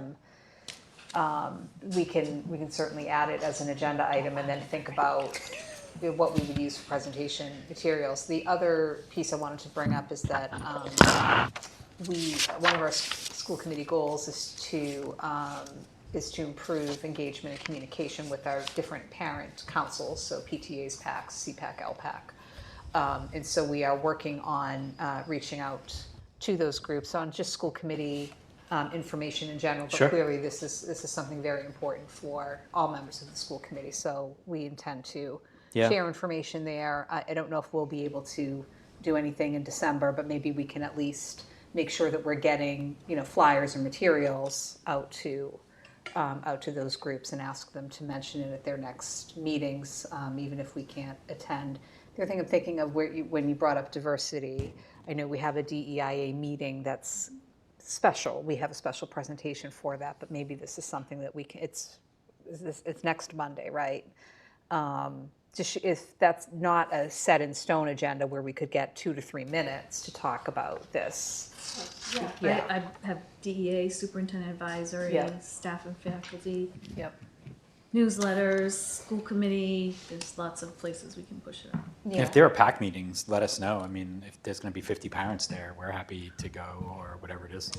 20, Little 10. high on Maybe, the yeah, estimation there. maybe half a dozen. Yeah. But That's okay. But that makes, yeah, but no, those it's- are the small groups that make Yeah, a difference. exactly. You never know. exactly, yeah. There's a musical this weekend. What was that? There's a musical this weekend. That's right. I don't know if we can staff a table quickly enough, but I'm going to be there because my kid's in in it. the musical. What was that? I said you're in the musical. Yeah, you're actually going to, you have We're gonna a dance solo about in the 3 middle. minutes, about PASE. And to be clear, in case just for my edification, anyone else here, like what we're not talking about everyone going out there and like making a case more than just saying, hey, this is going on and it's This really exists. important. Yeah. We want you to get engaged and come to this meeting, Yeah. right? So are we thinking, would we use the same materials that you Yes. presented at the town meeting? Yeah. I'm thinking that'd be a great, Yeah.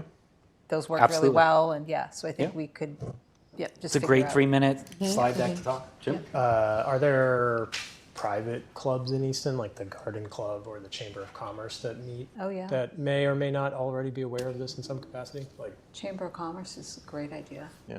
Is anybody in here a member? Yeah.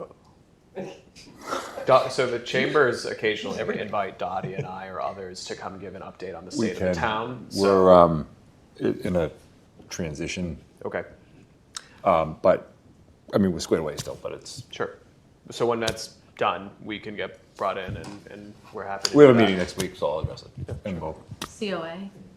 Yes. Yeah, so again, what I plan to do is to reach out to the chair of every board and committee and say, hey, this is important. I trust you care about this town because you're on these boards. Please share this with your full membership. If you would like us to come in, let us know. Absolutely. What's the capacity of the QUISA? I asked Ian this, isn't it? I mean, it depends on how comfortable you are well- with personal space. I mean, That's what I'm sitting here thinking. It really depends on the format of what we want to do. Do we Yes. want it sort of as an open house, milling around? We've had 100 people in there. Yes. Do we want it sit-down presentation, either in the presentation commons room, and then upstairs there's a second room that can be simulcast? Then you're seating people in both rooms are about this size or so. so pushing like 50 probably max. 50, yeah, maybe 60. So we need to think about that too. Is it a little bit of both? Is it a short presentation with some opportunities to mill around and Yeah. talk afterwards? And in my experience, which again is not automatically correct, but when we were doing the building project, we sent multiple mailers to every house in Easton, right? And after that first mailer, which was hey, we have this opportunity coming up. It's big. It's likely to be expensive. Please come here and learn. We had 5 people. 8,000 cards about 5 came to the first one. But by the end of that 6 weeks, when we were really grinding, we had 50, 60, 70 people showing up. We didn't have 500 people show up at any one meeting until town meeting. It's about doing a lot of meetings with 10, 20, 40 people, which, so I would love to be wrong. I don't think even if we all do everything we just said, you're gonna have 300 people show up at Queesit House and have it turn into a situation. And if it does, that's a good problem to have. And then we get to all flex how dynamic we are. It's a lawn party at that point. What I was thinking is we do you guys tell me what your thoughts are on this, that we have a short presentation, might even be the 3 to 5 minutes we talked about at town meeting, probably add in maybe a little bit of color. And then 2 rooms, one room maybe focused on revenue, and people were prepared in that room with maybe some boards, some information, and whoever was in that room could really be prepared to talk about revenue. Like, hey, here's what Prop 2.5 really does mean. Like, let me walk you through that. Here's where we get our revenue from. And then another room talks about the per capita, per pupil comparisons and the expense side of the ledger. Really educates that, look, this largely is a people expense business that we're in. What do you got? And then it's milling around at that point. People can come and go, ask questions, all that good stuff. I think you also should utilize people, whatever departments we all represent. Yeah. As far as let us deliver, I'm not gonna say bad news, but facts. No, the facts. You know what I mean? I think that's going to be more convincing and generate more interest than the presentation. I think that's what people are going to want to come and see. I agree. I really, really do. I think people, at the end of the day, it's the gravity that will be the draw. And it might not be that first meeting, but when 5 people go back and be like, hey, they're going to lose this, unless something's done, then it just, Yeah, that's why I think it's a 5-minute presentation. Yeah, so out of 2 hours. Do you disagree that there should be a I don't know if 5 is enough, but a short presentation to level set, and then say, okay, cool. You care about public safety, go to that room. Exactly. You're interested in schools, exactly. go over there. Yeah. You want to like a breakout session. Learn about here's what we're revenue, doing, and then- go there. Yeah. Yeah. I think the presentation needs to be a little bit longer than 5 minutes. I think it needs to be what we did as well as some of the stuff that we will already have prepared for the 12-16. Right. So we can do a little of that too, because people know nothing, some of the people who will be coming to this, and we need to give them a little bit of information. A factual basis to right, work from. to engage with, or they have nothing to walk into one of these rooms and say, hey, what's going on, schools? They need to have some of this information, I think. What if it were some kind of, because I think departmentally is tricky, because I think people need to know about all of them. That's fair. Suppose somebody cares about, schools, but doesn't realize response times might be affected. I think that would be really important to people, or vice versa. Yeah, and that's fair. maybe it's, if we are able to get a bunch of did you knows, maybe it's even like a gallery walk where we put each one on a poster, and we And you're have all one at least person in one standing at room. each of them, and you can go and ask questions of some of them, most of them, all of them.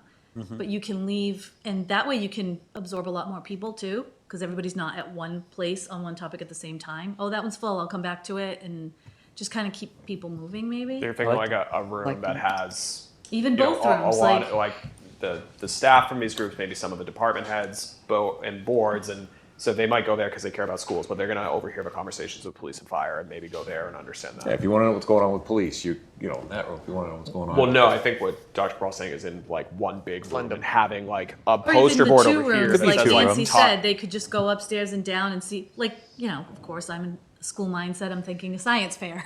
I want to go and kind of look at everything that's there. And Yep. if Right, I but see up clustering top, departments, did you right. know Yeah. we spend less but increase our house values more than anybody? I don't know. Yeah. And then, well, what does that even mean? I want to go talk to that person and see. Well, don't forget, there's those 2 presentation rooms, but then there are additional rooms. So we could have the 2 presentation rooms ready for the 10, 15 minutes, whatever it is, and then these boards, these gallery walk things, either down that hallway, or if that feels too narrow, there's 2 other rooms right in the front of the building that we can invite people to please walk through there as you I think it's a finish. great setup. So there's a lot, it's a great setup to do a variety of things. Unironically, actually sounds kind of fun. Yeah. No. Agree. I said it unironically sounds kind of. They like to spread people out, and Everybody it's has a lot their- more welcoming. That's what I thought. Yeah. Fun. First thing that came to mind. I mean, everybody has their own concern of what they may or may not lose. I would not expect people with any children to be concerned with schools. I would not, you know what I mean? Like, I think, like a general presentation is great, but then I think people are going to, every resident has their one concern of what may or may not be lost, and they're gonna wanna eventually be Right, specific but to if that. they're walking to this room to get that and they see 4 posters before it and they're like, oh shoot, Those are all wait a minute, relevant. they might get I think even more. if we make it so that maybe you don't have kids in the school system, but did you know that a school system indicates the value of your property? Then they might pay attention. humble So education. even if you don't care, about that, right? Like, Yeah. you may not think that it's important, but if you see that in the process of walking, you're like, oh, now I actually do care, because I do care about the value of my I think car. it's That way about it doesn't breaking down. matter if 5 people show up or 500 people show up, because you could just filter people through everywhere. I was just going to Sorry, say, Tim. I'm sorry. I think it also is important to show the interconnectedness, not the silos. Schools may lead to high property values, but DPW helps fire, and fire helps police, and police help.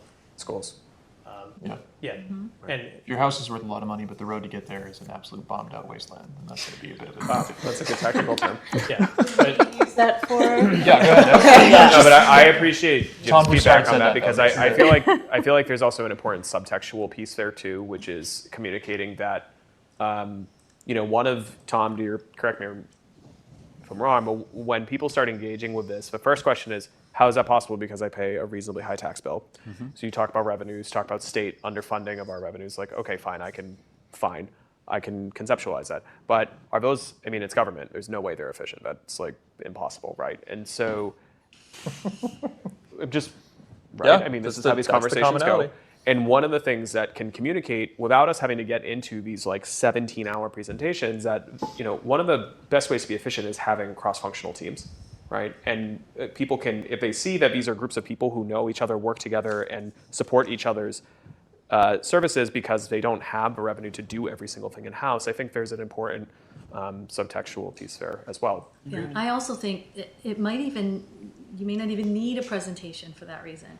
You're getting people walking up to you on purpose because they're engaged. You're getting them moving, which honestly is really important when you're presenting to people. And whoever's manning the poster, if you will, has to really understand one topic really well. Right. I feel really uncomfortable talking about questions about response time in the fire department. Just saying. So if we're all milling about and people walking up to us randomly asking questions, I don't know that I'm the best source for that, but I could get some factual information with a few pages of data to back it up, and I could stand there and do that. We may be able to share more information that way than even in a 5-minute presentation. I think the visual cues are really important too, because when you walk in the room and you're kind of looking around, your brain will connect to those, Yep. I think something Chris said too is potentially a way to boil this all together is that there's going to be aspects of this that are people that are not interested in certain areas, right? Someone's not going to care about this versus this, right? Totally agree. And so is the way to categorize it, is the way to sort of bring it together, instead of saying cuts are coming, we talked about this a little bit earlier, or instead of saying this department's at risk and putting a qualifier on something we can't qualify yet, is the conversation like, are cuts coming? Here's the evidence that we have. Something like that puts maybe a sliver of fear into the general public about the fact that something you might care about might be cut. We can't say definitively, but if you want to learn more, here's the opportunity. Is that a blend of that emergency piece? Well, I think we have to, because we're not going to have those claims by January 8th. Correct, yeah. But also, each one of the department heads said what was gonna happen. Sure. It's already out there, so like the police chief said, I'm not one of aware. the things we might have to consider is having a dark police Yeah. station. Yeah, We Yeah. don't wanna do that, so that's, I think the way to frame Yeah. that is what's at risk rather Yeah, than there you go. here's Perfect. what will happen. Perfect. Right. Exactly, Yeah. because we don't know. Right, There's and things I think Denise still has a good point that perhaps there's another way and an activity in there, and I think Jim, you said this too, of like, maybe it's not even in the same room.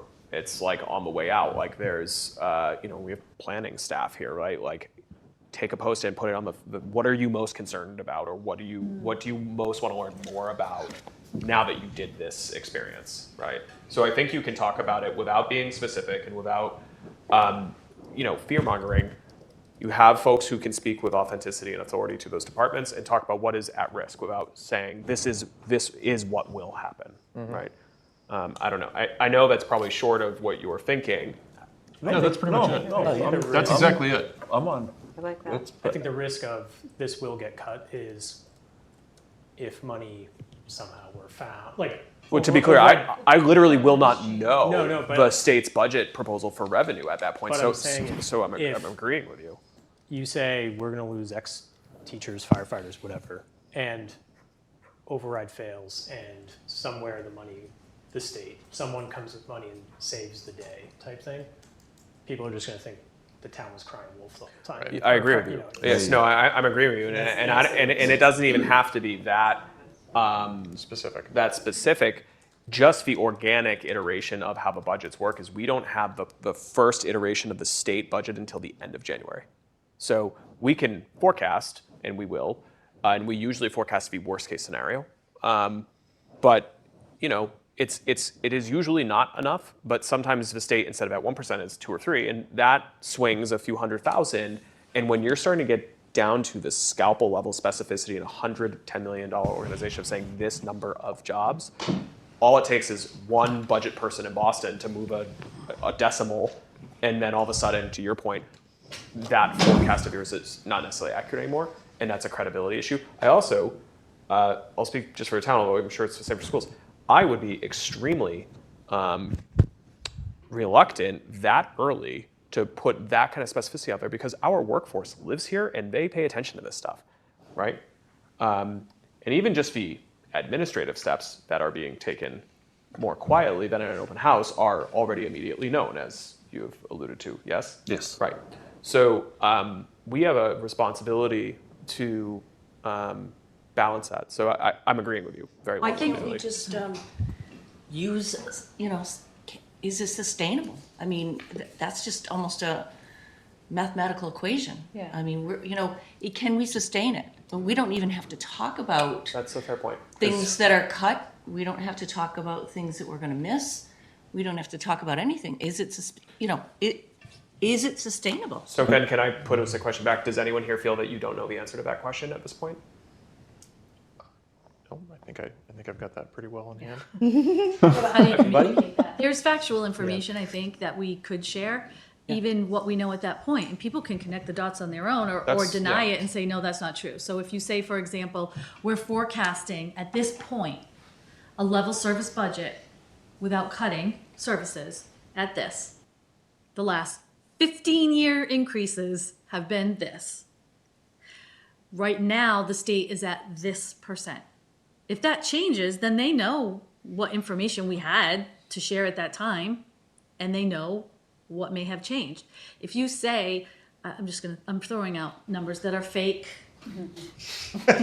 I'm writing it down. Fake news. School budget is. I'm excited. Fake. For purposes of illustration only.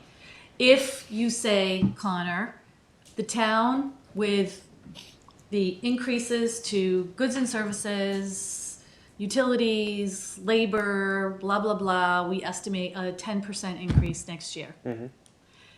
We have not had a 10% increase in the history of Easton. Right. Even when there was an This is what they all are, you can see. And right now, the state is forecasting, as of today, an under 2% increase. Mm-hmm. You're just giving factual information. But we won't know that at that meeting, right? Well, right now, it's under 2%. Well, but I guess what I was trying to push back to the group is, I think that question, is it sustainable, is important. One, because it ties into the brand, right? But I think it's important because we, as the town CFO, I'm comfortable saying the answer is no, right? So are we all comfortable? That doesn't mean solution has to be this or People this. want to know why you think that? Of course, and that's why they're there. And So what will you provide as the facts for that?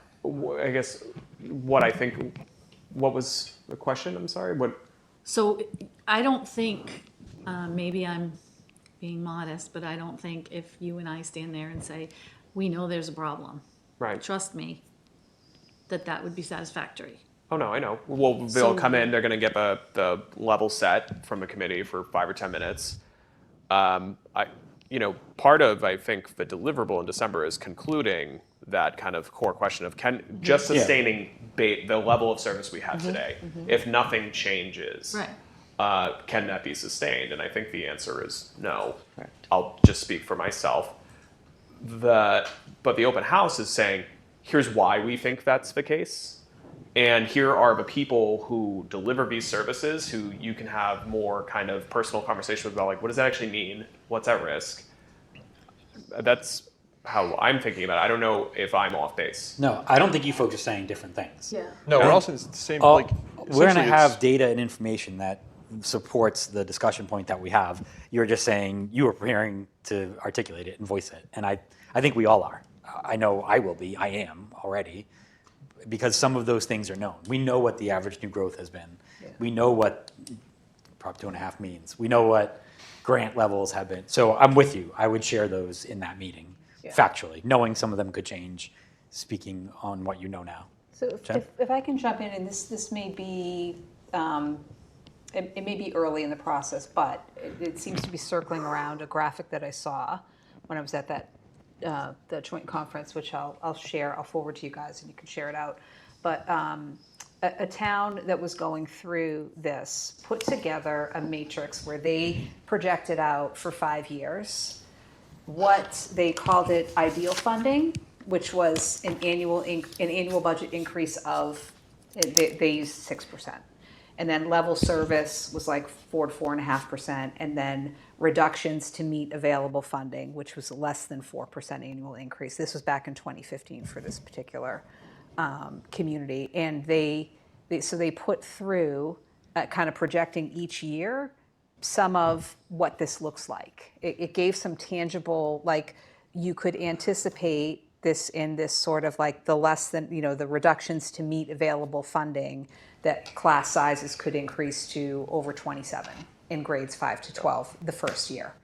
The second year, that would go to K to 12. The third year, you would be looking at reducing art and music and athletic opportunities. The fourth year, you'd be looking at supports like guidance counselors or non-instructional staff. The fifth year, you'd be looking at transportation. And I think this community did another round of this in 2020 that was more inclusive of the town side. I think they said the first time there was one of the learnings that they came away with was not tying it directly into town services, because people thought, okay, if we do this, then we're good. Why aren't my roads being paved? So they took a more comprehensive point of view. So anyway, it was just a very, I thought, very concrete, measurable way. Again, I don't want. Yeah. There's certainly there's a lot of risk there, It's and extraordinarily specific. And it But- obviously takes a ton of But projections. larger, I mean, I don't think anybody that's in education, it's a leap to say the things that happen first. Right. Larger class sizes. Right. You have to give a number. Well, right. So that's what I was going to ask you. Loss of Sports student stuff. electives and activities. Right. And then Slower they were able to response also times, show right. if we Or were able response to times, have. you don't have to say it'll be 3 minutes longer to get to your it'll be, house. but it will be long. I Yeah. think just whatever claims the town and the schools are comfortable making, maybe we have those written out Yes, in somewhere. some type of table or written somewhere, yeah. And they were also able to put in, at level service at for them a 4 to 5% annual increase. This is what we can get, right? And it was like increased supports or classroom sizes of this, and then ideal funding, going above 6%, you could have, they even further reduce class sizes, increase curriculum supports, coaching models, advanced programming, immersion. So they were able to put in, it aligns, I think, a lot with what you've done in terms of the regressive, proactive, et cetera. So some of that thinking is already in place, and it puts some formal structure around it. But are you thinking that level of specificity for January 8th? No, Because but I I think just wanted to offer it as kind of a that framework. I think that's a great framework. Yeah. I think even just feedback we've heard in a room, one of the things I would want to be careful of is this will be the first deliberate outreach to an open house to bring people in and ask them the question, is this sustainable? Talk about what's at risk.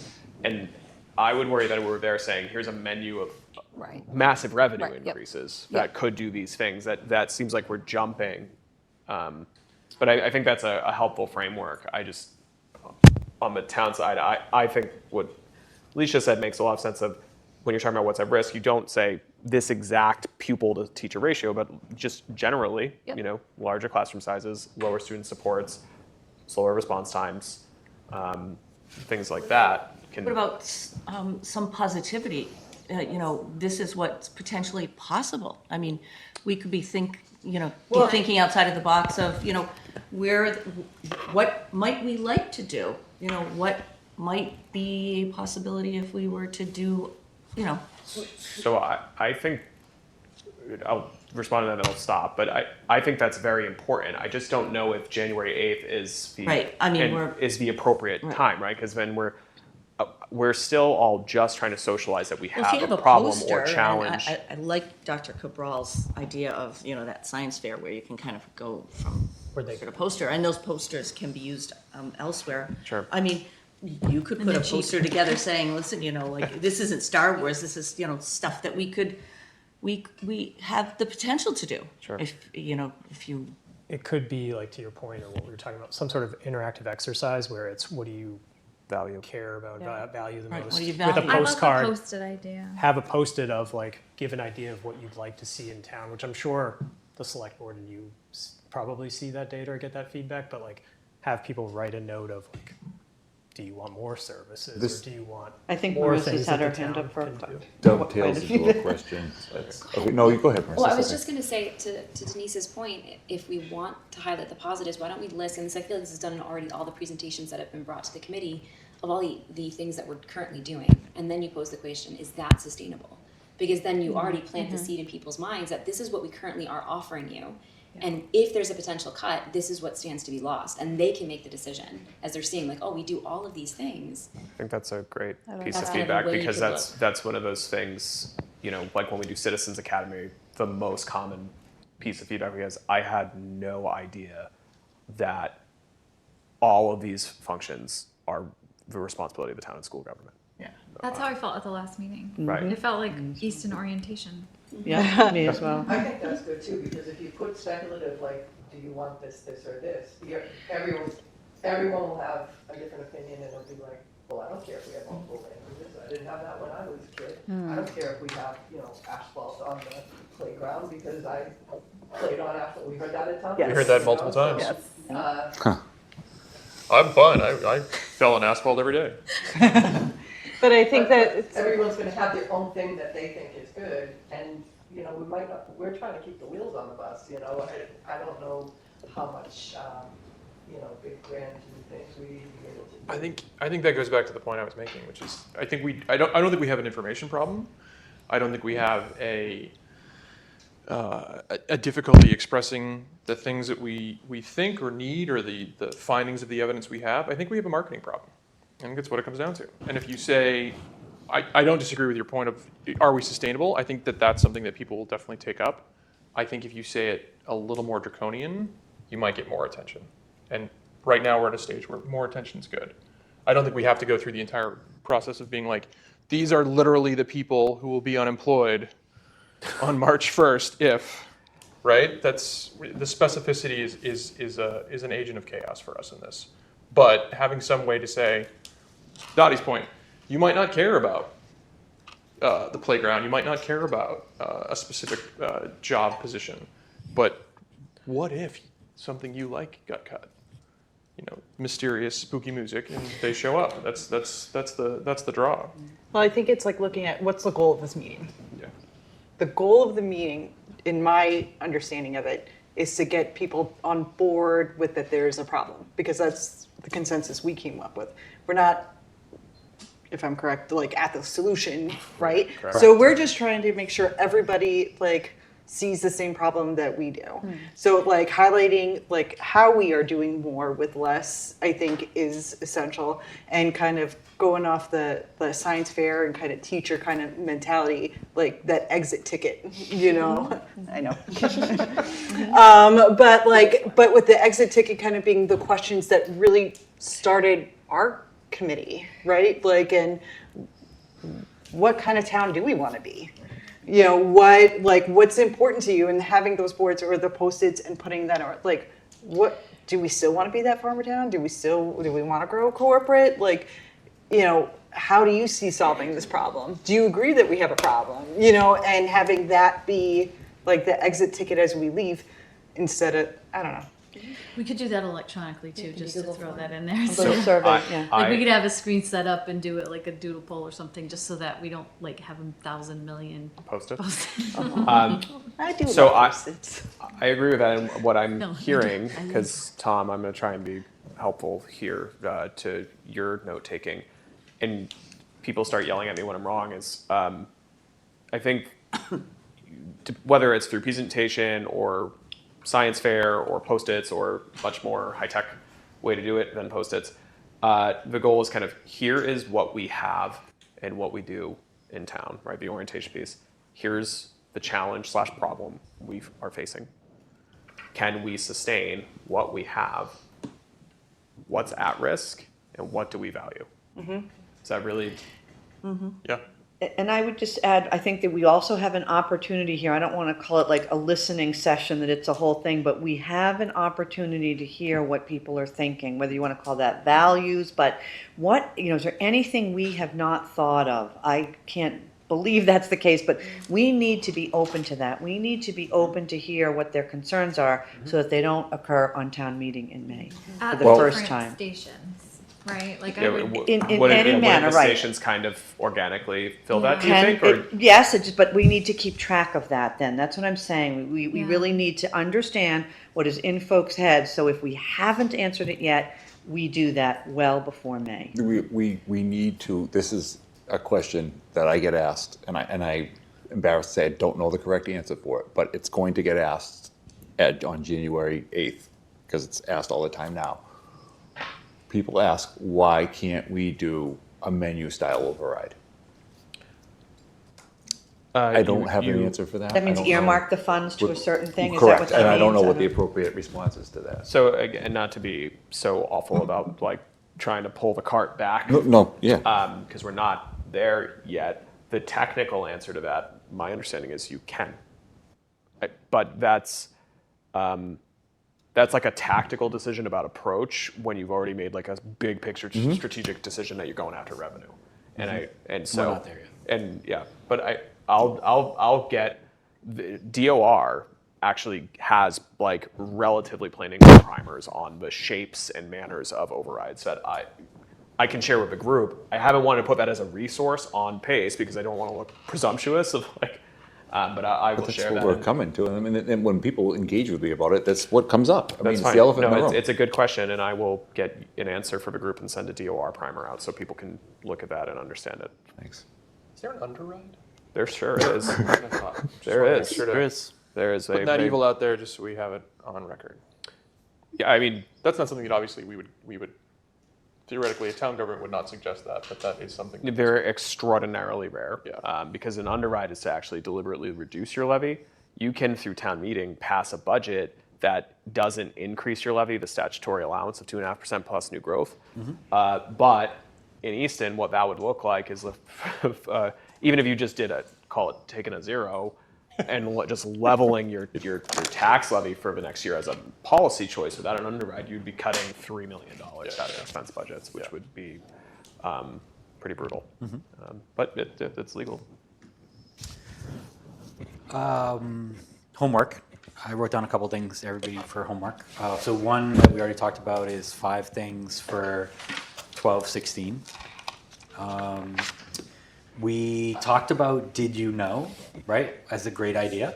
Could I get 5 ideas from you for what you would like to see on did you know cards?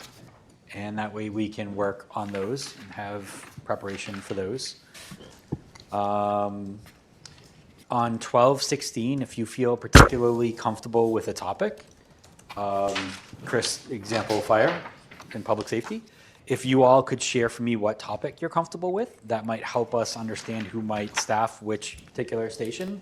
If we get down that path, that would be ideal. What was the second 5 things? Sorry. Did you know? Thank you. Yep. This is a general, so this is going to start the ball rolling towards post 12-16 and post 1-8. But I would ask you all to start framing in your mind what the size of the challenge is. I'm assuming that becomes a dollar figure. And I'm just asking you to frame what you think the challenge is. I'm confused. in terms of dollars. Yep. Like, if it's like a $2 million problem, Yep. or Yep. like that's what? Okay. Do we have those? I don't know if we have those numbers. I can't. Well, let me give you a good example in my mind, and I gave it in a prior meeting, so I don't mind sharing it again, but I also don't want to lead you all too much. But I know there is a specific slide in the school deck that says, here's the ARPA funding that's going away next year, and it's worth $1.x million. Yeah, I think it's just it's a subjective ask because it's going to be like one person. It's similar to what we were saying before. One person might say, yes, absolutely. Yeah. We're going to pump the school budget up to this percent by throwing that in there. You Correct. want that level of granularity? I want you to tell me what you think the size of the challenge is. I don't need all your specificity of how you got there, but We know that for the other department. Yeah, my presentation ended with it was an example, but I borrowed from you, from your presentation and here's the grant expirations we know, here's the cuts we imposed in the current year that we can't frankly sustain, like running out of the ability to purchase ink in April every year. I put up an estimated, call it a 2% cost of living in there, and came up with, here's an order of magnitude of what it would be just to sustain fiscal 24 level services for the town operations. Level service budget. yep. Yes. Increase. Yeah. Yeah. Yes. So yes, whatever the size of the challenge to you means, I'm trying absolutely not to lead the witness here. But I also want to work towards guiding us towards alignment. I can tell you that I can absolutely define a number in my head for what the schools would be looking at. I can absolutely define a number in my head because of the presentation you just referenced on the town side. I can definitely tell you what the average revenue increases are expected to be next year. I could also tell you that I know that there are going to be negotiations with unions next year on the school side. And town side. So where I'm going with it is you can look at recent years' expense growth. You can calculate how much over, if our revenue normally grows at 3% and the expenses have been growing at 5 or 7%, then the difference of natural growth is 3 or 4% over the base 3% revenue growth. So all of the pieces are there for you to make assumptions as to what you think the size of the challenge may be. But do your own homework. Meaning, I know in the school presentation there was gap identification. I know in the town presentation there was gap identification. And so, go ahead. I would just want to throw out to people not to make this more complicated. Confirm one, it's not as if you're going to quote people on this and this turns into work product. It's really just ideation at this point. Ideation. Okay. Yeah. So no one should feel worried that like, oh, my number's wrong because there's no number. 2, those are expense side only. I think there's also a very, very crude but not ineffective way of just look at the dollars we relied on in reserves to balance this year. That's another piece of the puzzle. Okay. Correct. And I would net, so in my example there, just so that you don't think I'm not thinking about revenue, I netted the revenue growth versus how much over the percentage of revenue growth the expense side may or may not be, because it's the delta that becomes the problem, right? If expenses grow next year at 3%, revenue grows at 3%, we don't have a problem. But I think a challenge. I think what we're all saying, though, is that we have a challenge because we don't think that will be the equation. Can you present that and we can use a Post-it to indicate if we agree with you? Let's go Like one a side of the room, warmer, yes, colder one side of type the room, game? no. So again, there'll be no. This exercise is not because you have to be right. I'm kidding, of course. Of course, no. But this exercise is to start to gain some comfort that we're going to have to define that. Yes. And so we don't need an answer at the next meeting. Doesn't have to. I just want you all to start doing that mental gymnastics. And then when we get there and you walked in and you said, well, I thought it was X and it was 5 rooms removed at Y for 18 other people, it might be an opportunity for the other 18 people to learn where that other person's coming from and be like, wow, that was a novel way to think about it. Or for that person to be like, huh, I get it now. I didn't think about that, or I didn't see that. So while I won't put anybody on the spot, I may ask if there are people that are comfortable in figuring out how they got at their numbers and the things that they considered. Another thing to consider, for example, is like you would preferably, whatever your solution is, you wouldn't want it to be to fix next year. You want it to be thoughtful so that we're not having this discussion every year. And therefore, like you're trying to solve for this year, but you may in your mind say, but I just want to make sure this isn't an exercise of getting it perfectly tight razor.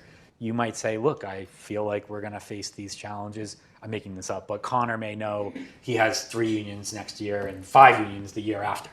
Like, oh, all right, like, I don't know.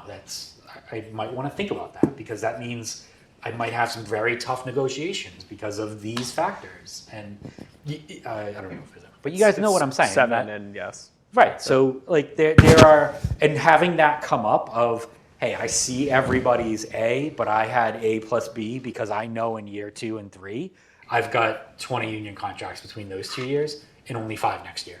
And then we're all going to be like, wow, I didn't know that. Like, I don't want to have the same problem in 2 years. Like, what does that look like, right? Like, now we can't get into how is the negotiation leverage going to go between the unions and that's not it. But there's historical trends. There's probably information out there that might be able to inform you, maybe not. So yeah, I'm glad that everybody perked up, because this is one of the hard questions, like 6 words in the sentence, and it's gonna be difficult. And I'm smiling, right? But that's where we'll get some progress. Just for somebody who's not a finance person. Sure. I think it'll be challenging. Yep. So when we started going through some of this to begin with, some people called and were like, hey, I'm trying to think about it this way. Feel free to do that. Call myself, call Nancy, whoever you're comfortable with. But we are communicating and challenging our lines of thinking about, like, here's what it is. I was going to say one more last thing. I would ask in the short term that you don't go directly to Connor or to Dr. Cabral, but that you continue to funnel through us so that we can group like questions, and because we know what they have going on with budget process and stuff. So I think that's a good way to do it, and I'm fine with that. I just want to make sure everyone here knows that, if you go to Tom or Nancy, and you're both very versed in the budget, but I'm happy, one-on-one with members, if without me, leading the witness, like, can you just remind me, like, what is the way that this revenue is calculated? Like, what does this account mean? Does that move a lot every year? Like, I'm fine to have that conversation. So awesome. One of the benefits I was hoping to get from our sake is we would probably consolidate each week the list of questions, get them to you, and then share them with the whole team, if that's okay. That's great with me. And then that way everybody benefits from a good question. Okay, jumped in for homework. I'm gonna push the approval of minutes for October 9th. That came out this afternoon. I personally didn't read them. I don't think we're in a violation of anything if we push that to the next meeting. Hopefully people are okay with that. I would ask for additional homework. We can say it here now, it's a topic, but identify any follow-ups with PACE members, including any additional materials for future PACE meetings. So if you don't have an answer now, that's great, but that is a homework question. So what do you need to see for future PACE meetings that you might not have seen, want to see more of, want to recover, rehash, everything in between?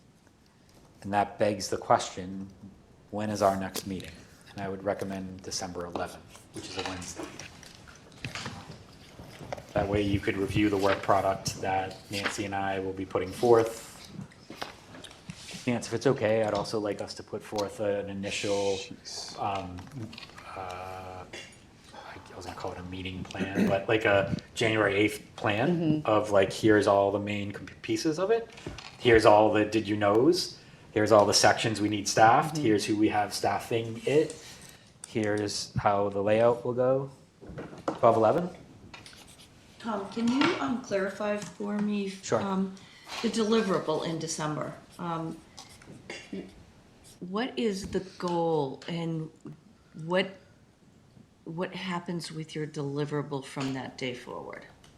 Yep. So I think this is just charge. Yeah, that's what I was reading. I know it's part of the charge. That's okay. We will not hold it against you. You haven't committed it to memory. Yep. Nope. Committee shall strive to blah, blah, blah. We will produce and present a draft of the report to the Select Board, School Committee, and Finance Committee. Nope, sorry, I lied. Wrong one. Leave me out. Following the completion of goals 1 and 2, 1 being identifying a consensus baseline, and 2, trend analysis and comparative evaluation. The midpoint of the committee's efforts in reporting to town meeting in 2025, a summary report of Easton's baseline position along with relevant trend and comparative analyses performed by the committee. It will include quantitative analyses. Expected that the committee will provide an executive summary of key findings of the work thus far, such as the PAFR, Popular Annual Financial Report, or other comparable report. It does not need to take the form of a SWOT analysis. It should employ sound analytical and communication principles to clearly and accurately state the challenges and opportunities before the community if Easton is to promote sustainable and quality services consistent with the vote of town meeting. So to me, that's a PowerPoint presentation for executive digestion and presentation at those committee meetings, along with a more detailed white paper that supports and provides additional information regarding supporting stats, facts, trends, so on. I understood that it was deliverable and that, but the goal of it at that point then is to kind of eke out into the other areas that will absorb the material that we've summarized, and then I'm just trying to understand what the deliverables greater good is after we. Yeah, we'll do it, and then that will be the foundation. So we're going to use that to level up and say we all agreed on this. Now, which I already started a little bit, what's the size of the challenge, and then how do we fix it? That comes after the 12-16 deliverable. But so, go ahead. Yeah, so I think part of it, though, Denise, is that's the line in the sand that we're all working off of, right?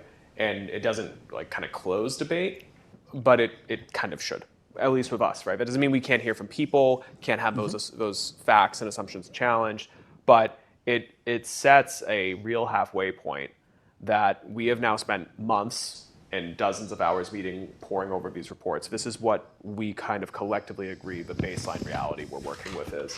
Because in trying to come up with any kind of solution, we have to all be on the same page about the problem, right? Or else you're toast. Like you can't. So I think some of that is socializing those findings in a much less formal way through things like January 8th. I think some of that is those reports then going out to the major elected bodies of town. I'm sure that if folks may have other good ideas on what we can do with it, they'll live online as well. But I would imagine those will then become the basis of the next many months. I don't have the charge in front of me, Tom does, how we inform the next steps. Yep. Does that make sense, or am I not? Step 4 is recommend appropriate actions or remedial measures to address financial, operating, and programmatic deficiencies and challenges. That's when we start to really incorporate all the feedback. We have alignment around the size of the challenge, and we start to solution. And that's by the end of March. Yeah. Yeah. Does that sound good? Yeah, I mean, yeah. Okay. Feel free to give a shout after too if you want. Happy to chat more. I think it's important to think from the perspective of the average resident. What would you like to see at that point? How would you like to see it represented? Is that kind of what you're thinking about? How you're thinking? For December 16th? No, the perspective you're taking, like what is the average person going to see as a result of this on December 16th? Right. I mean, it's one to have the deliverable and where we're charged and that, that we've met that goal. But then from there, where do we take this in our progression? I mean, you did talk about some of it, and it is an ongoing process. And I know that we're just following it in terms of the. Yeah, because I really don't know the full answer to your question, just so that you know. Honestly, in terms of timing, it was get through special town meeting. Now we know we've got a 12-16 deliverable, and we have a January 8th gathering to plan. So I think your question's appropriate, and I think that's the next meeting. We'll probably nail down the 12-16 deliverable. We'll finalize January 8th assignments, materials, prep, all that.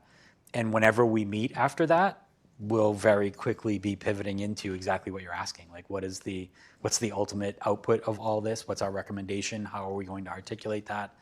And I would expect just a little bit of start of like that first meeting is going to be clunky, right? It's naturally just like when we were accumulating information to get to this point, that first meeting afterwards when we start solutioning, probably going to be clunky while we figure out what are all the possible solutions and all that good stuff. Sorry. Colin. Could I ask Denise, not to put you on the spot, but are we collectively missing a part of your question? Like, is there a concern you have with the timeline and the charge or May town meeting?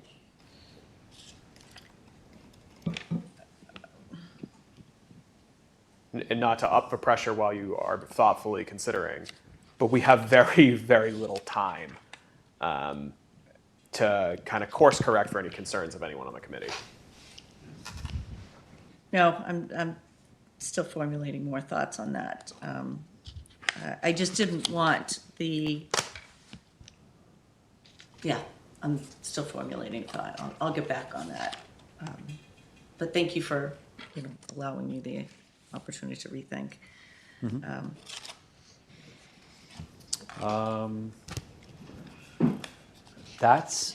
Does anybody feel like we need to talk more on the agenda topics that we had, because those are all the agenda topics that we had? You know you want to. I think there. I do, actually. I think we could talk more about the open house, but we don't have to today. There's a lot of planning, I think, and a lot of ideas went around, but do we want to nail anything down, or is that the future meeting? So what I thought we would do is to take back, I think you summarized it well. Those were the main points that I had as well in terms of the focus items. I was hoping that Nancy and I could come up with a here's what that day looks like based upon all the feedback we heard today, and when do we need this back by? Monday? There's no deadline, right? Sunday or Monday for homework? Our homework. The homework, you mean? For homework. You can add to your homework, like, hey, these are the things that I think could make that night successful. But we're going to take all the things that were said and put that out and say, here's what that night looks like. Here's when we start. Sorry, one question. I'll get right back to the thought. Money for this. I was thinking right? that too, water and So, cookies. like, Problem we're talking about beverages, every day. snacks, like. Yeah, we have some like donation or gift-based accounts, things like Stonehill gifts that we can tap into. Sure. It's not going to be the fanciest thing in the world, but yeah. No, that's okay. We have the I ability. think water and cookies are. Can we ask for donations? Like, can we say, hey, Restaurant A in Easton, are you interested in donating some? You need to set up an entity to track it, so that Okay. way you can report it. Is But it's that- not the wrong Yeah. question. I guess that's I think in the immediate term, we have sufficient donation and gift funds to get some of these things off the ground. And honestly, even as we think forward past January 8th, pre-town meeting, to consider things like mailers, we can't do a ton of them, but we have some donated funds. And I want to stress that repeatedly because we're all spending 1,000 hours talking about the tax challenges we have. This is not coming out of taxpayer money. Sure. That I think we can get off and running with some of those funds.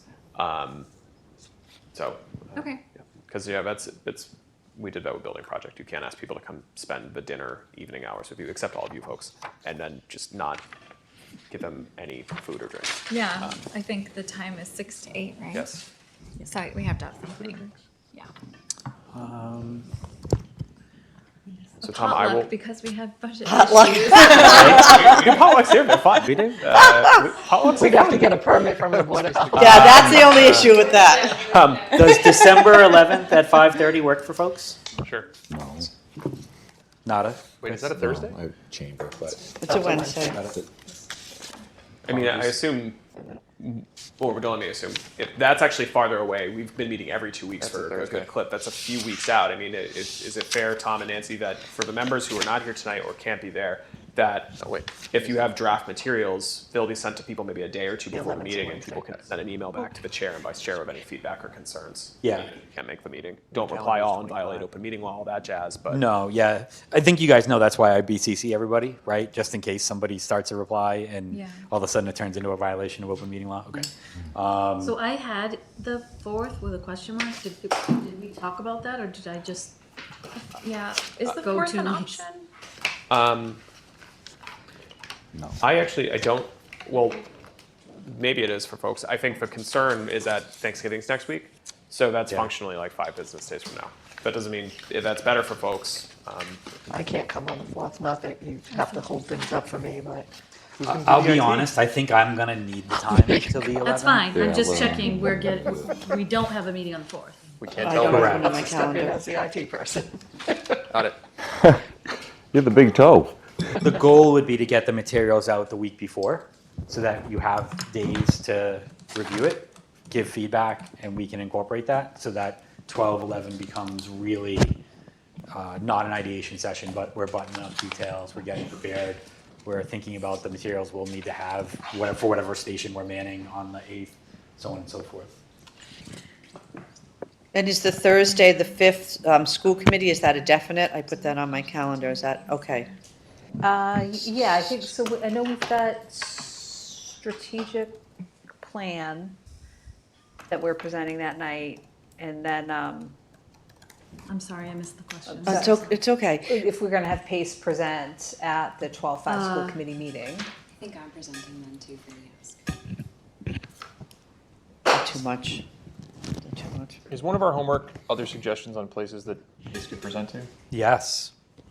Just, There's a that should December just be 19th ongoing, meeting. like, you want me to come to FinCom? Oh, yeah. I know you I missed doubt me. we're gonna meet again, so not, Right. we're the hotbed of people watching us on Yeah. ECAT. All right, let's take a look and see what else we have on the agenda. So either the 5th or the 19th. If one or both of you can make either of those dates, that would be great, but if not, we certainly have enough knowledge, I think, that we could present it. But as Tom mentioned, Okay. sometimes having a special guest. Yeah, I can make the 5th, if okay. that's, Okay. I'll keep it on my calendar then Okay. until I hear from you. I think That's it's fine. also important that it doesn't look like one department presentation. Right, yes, It really is not Oh, a yeah. one department problem. yeah. Exactly. Yeah, Yeah. absolutely. Dottie, we have select board on December 16th, which happens to be the deliverable date. We could certainly have one or both of you in Yeah. to brief for board. Well, I think we were planning on having the deliverable done for 12/16. No, but we hadn't specifically said there was a select board meeting Oh, I that see what night. you're Do saying. you want to go? Gotcha. I'm inviting you to spend more time with me. Should I we gotcha, I miss you. have, so are you purposefully having the meeting before the deliverable, or do you want it after we have the actual deliverable? So we're all gonna have the work product of the deliverable before we have the 12/11. But yes, I want to make sure that what we provide on 12/16, Got it. everybody here has had eyes on it. And that way they can have ownership. Gonna prick fingers, blood on the last page. Do we all have to sign it, like declaration? No, it's just the blood. Okay. It's fine. Band-Aids. Yep, that's tourniquets. The tourniquet presentation? Yeah, That's a big one I'll here. bring the, of course it is, the leg. Anything else? The severed leg. I just want to say thank you to you and Nancy, because I feel like this Seriously. is a really, first of all, you're doing a ton of work. And second of all, I feel like everybody has an opportunity to kind of talk things through. You know, I feel like people feel comfortable amongst each other now, and I think that you've created that atmosphere, so Appreciate thank that. you. Agreed. Thank you, Nancy. Thank you. Was it helpful, last time we sort of summarized the homework for everyone? I think I heard Denise, okay. Yeah. So I'll do that again. It sort of allowed people to go 1, 2, 3, 4. Okay, Yes. I'll do that again. I'll send the 5 bullets that I said I think this is what we're talking about at this meeting. That's great, yeah. I have mine all over the place. You were very I much see more you have explaining like it. some Yeah, I geometric had shapes to going break it on. off. Yeah, I'm really tired. Tom's building a so, house over there, but My ADD kicks in with nothing wrong with that. Denise, please feel free to reach out after the fact. All of you should feel free to reach out. Just like thoughts come up, they don't always happen here or at the right schedule. And to Connor's credit, that's exactly, we should always feel comfortable saying, I gotta hit the pause for a second. I just wanna learn, because we should always be course correcting all the time. Nothing wrong with that if we need to. I have nothing else. Nobody else has anything else? Take a motion to adjourn. So moved. Second. Insta call by Patrick Allen, followed up very quickly by Dottie Fultonity. In backup of Dottie was Chris Mills, almost a tie. So going around the horn, Denise? Aye. Jocelyn? Yes, yes. There you go. Aye. Aye. Aye. Aye? Aye. Aye. Aye. Aye. Awesome. All right. Thank you.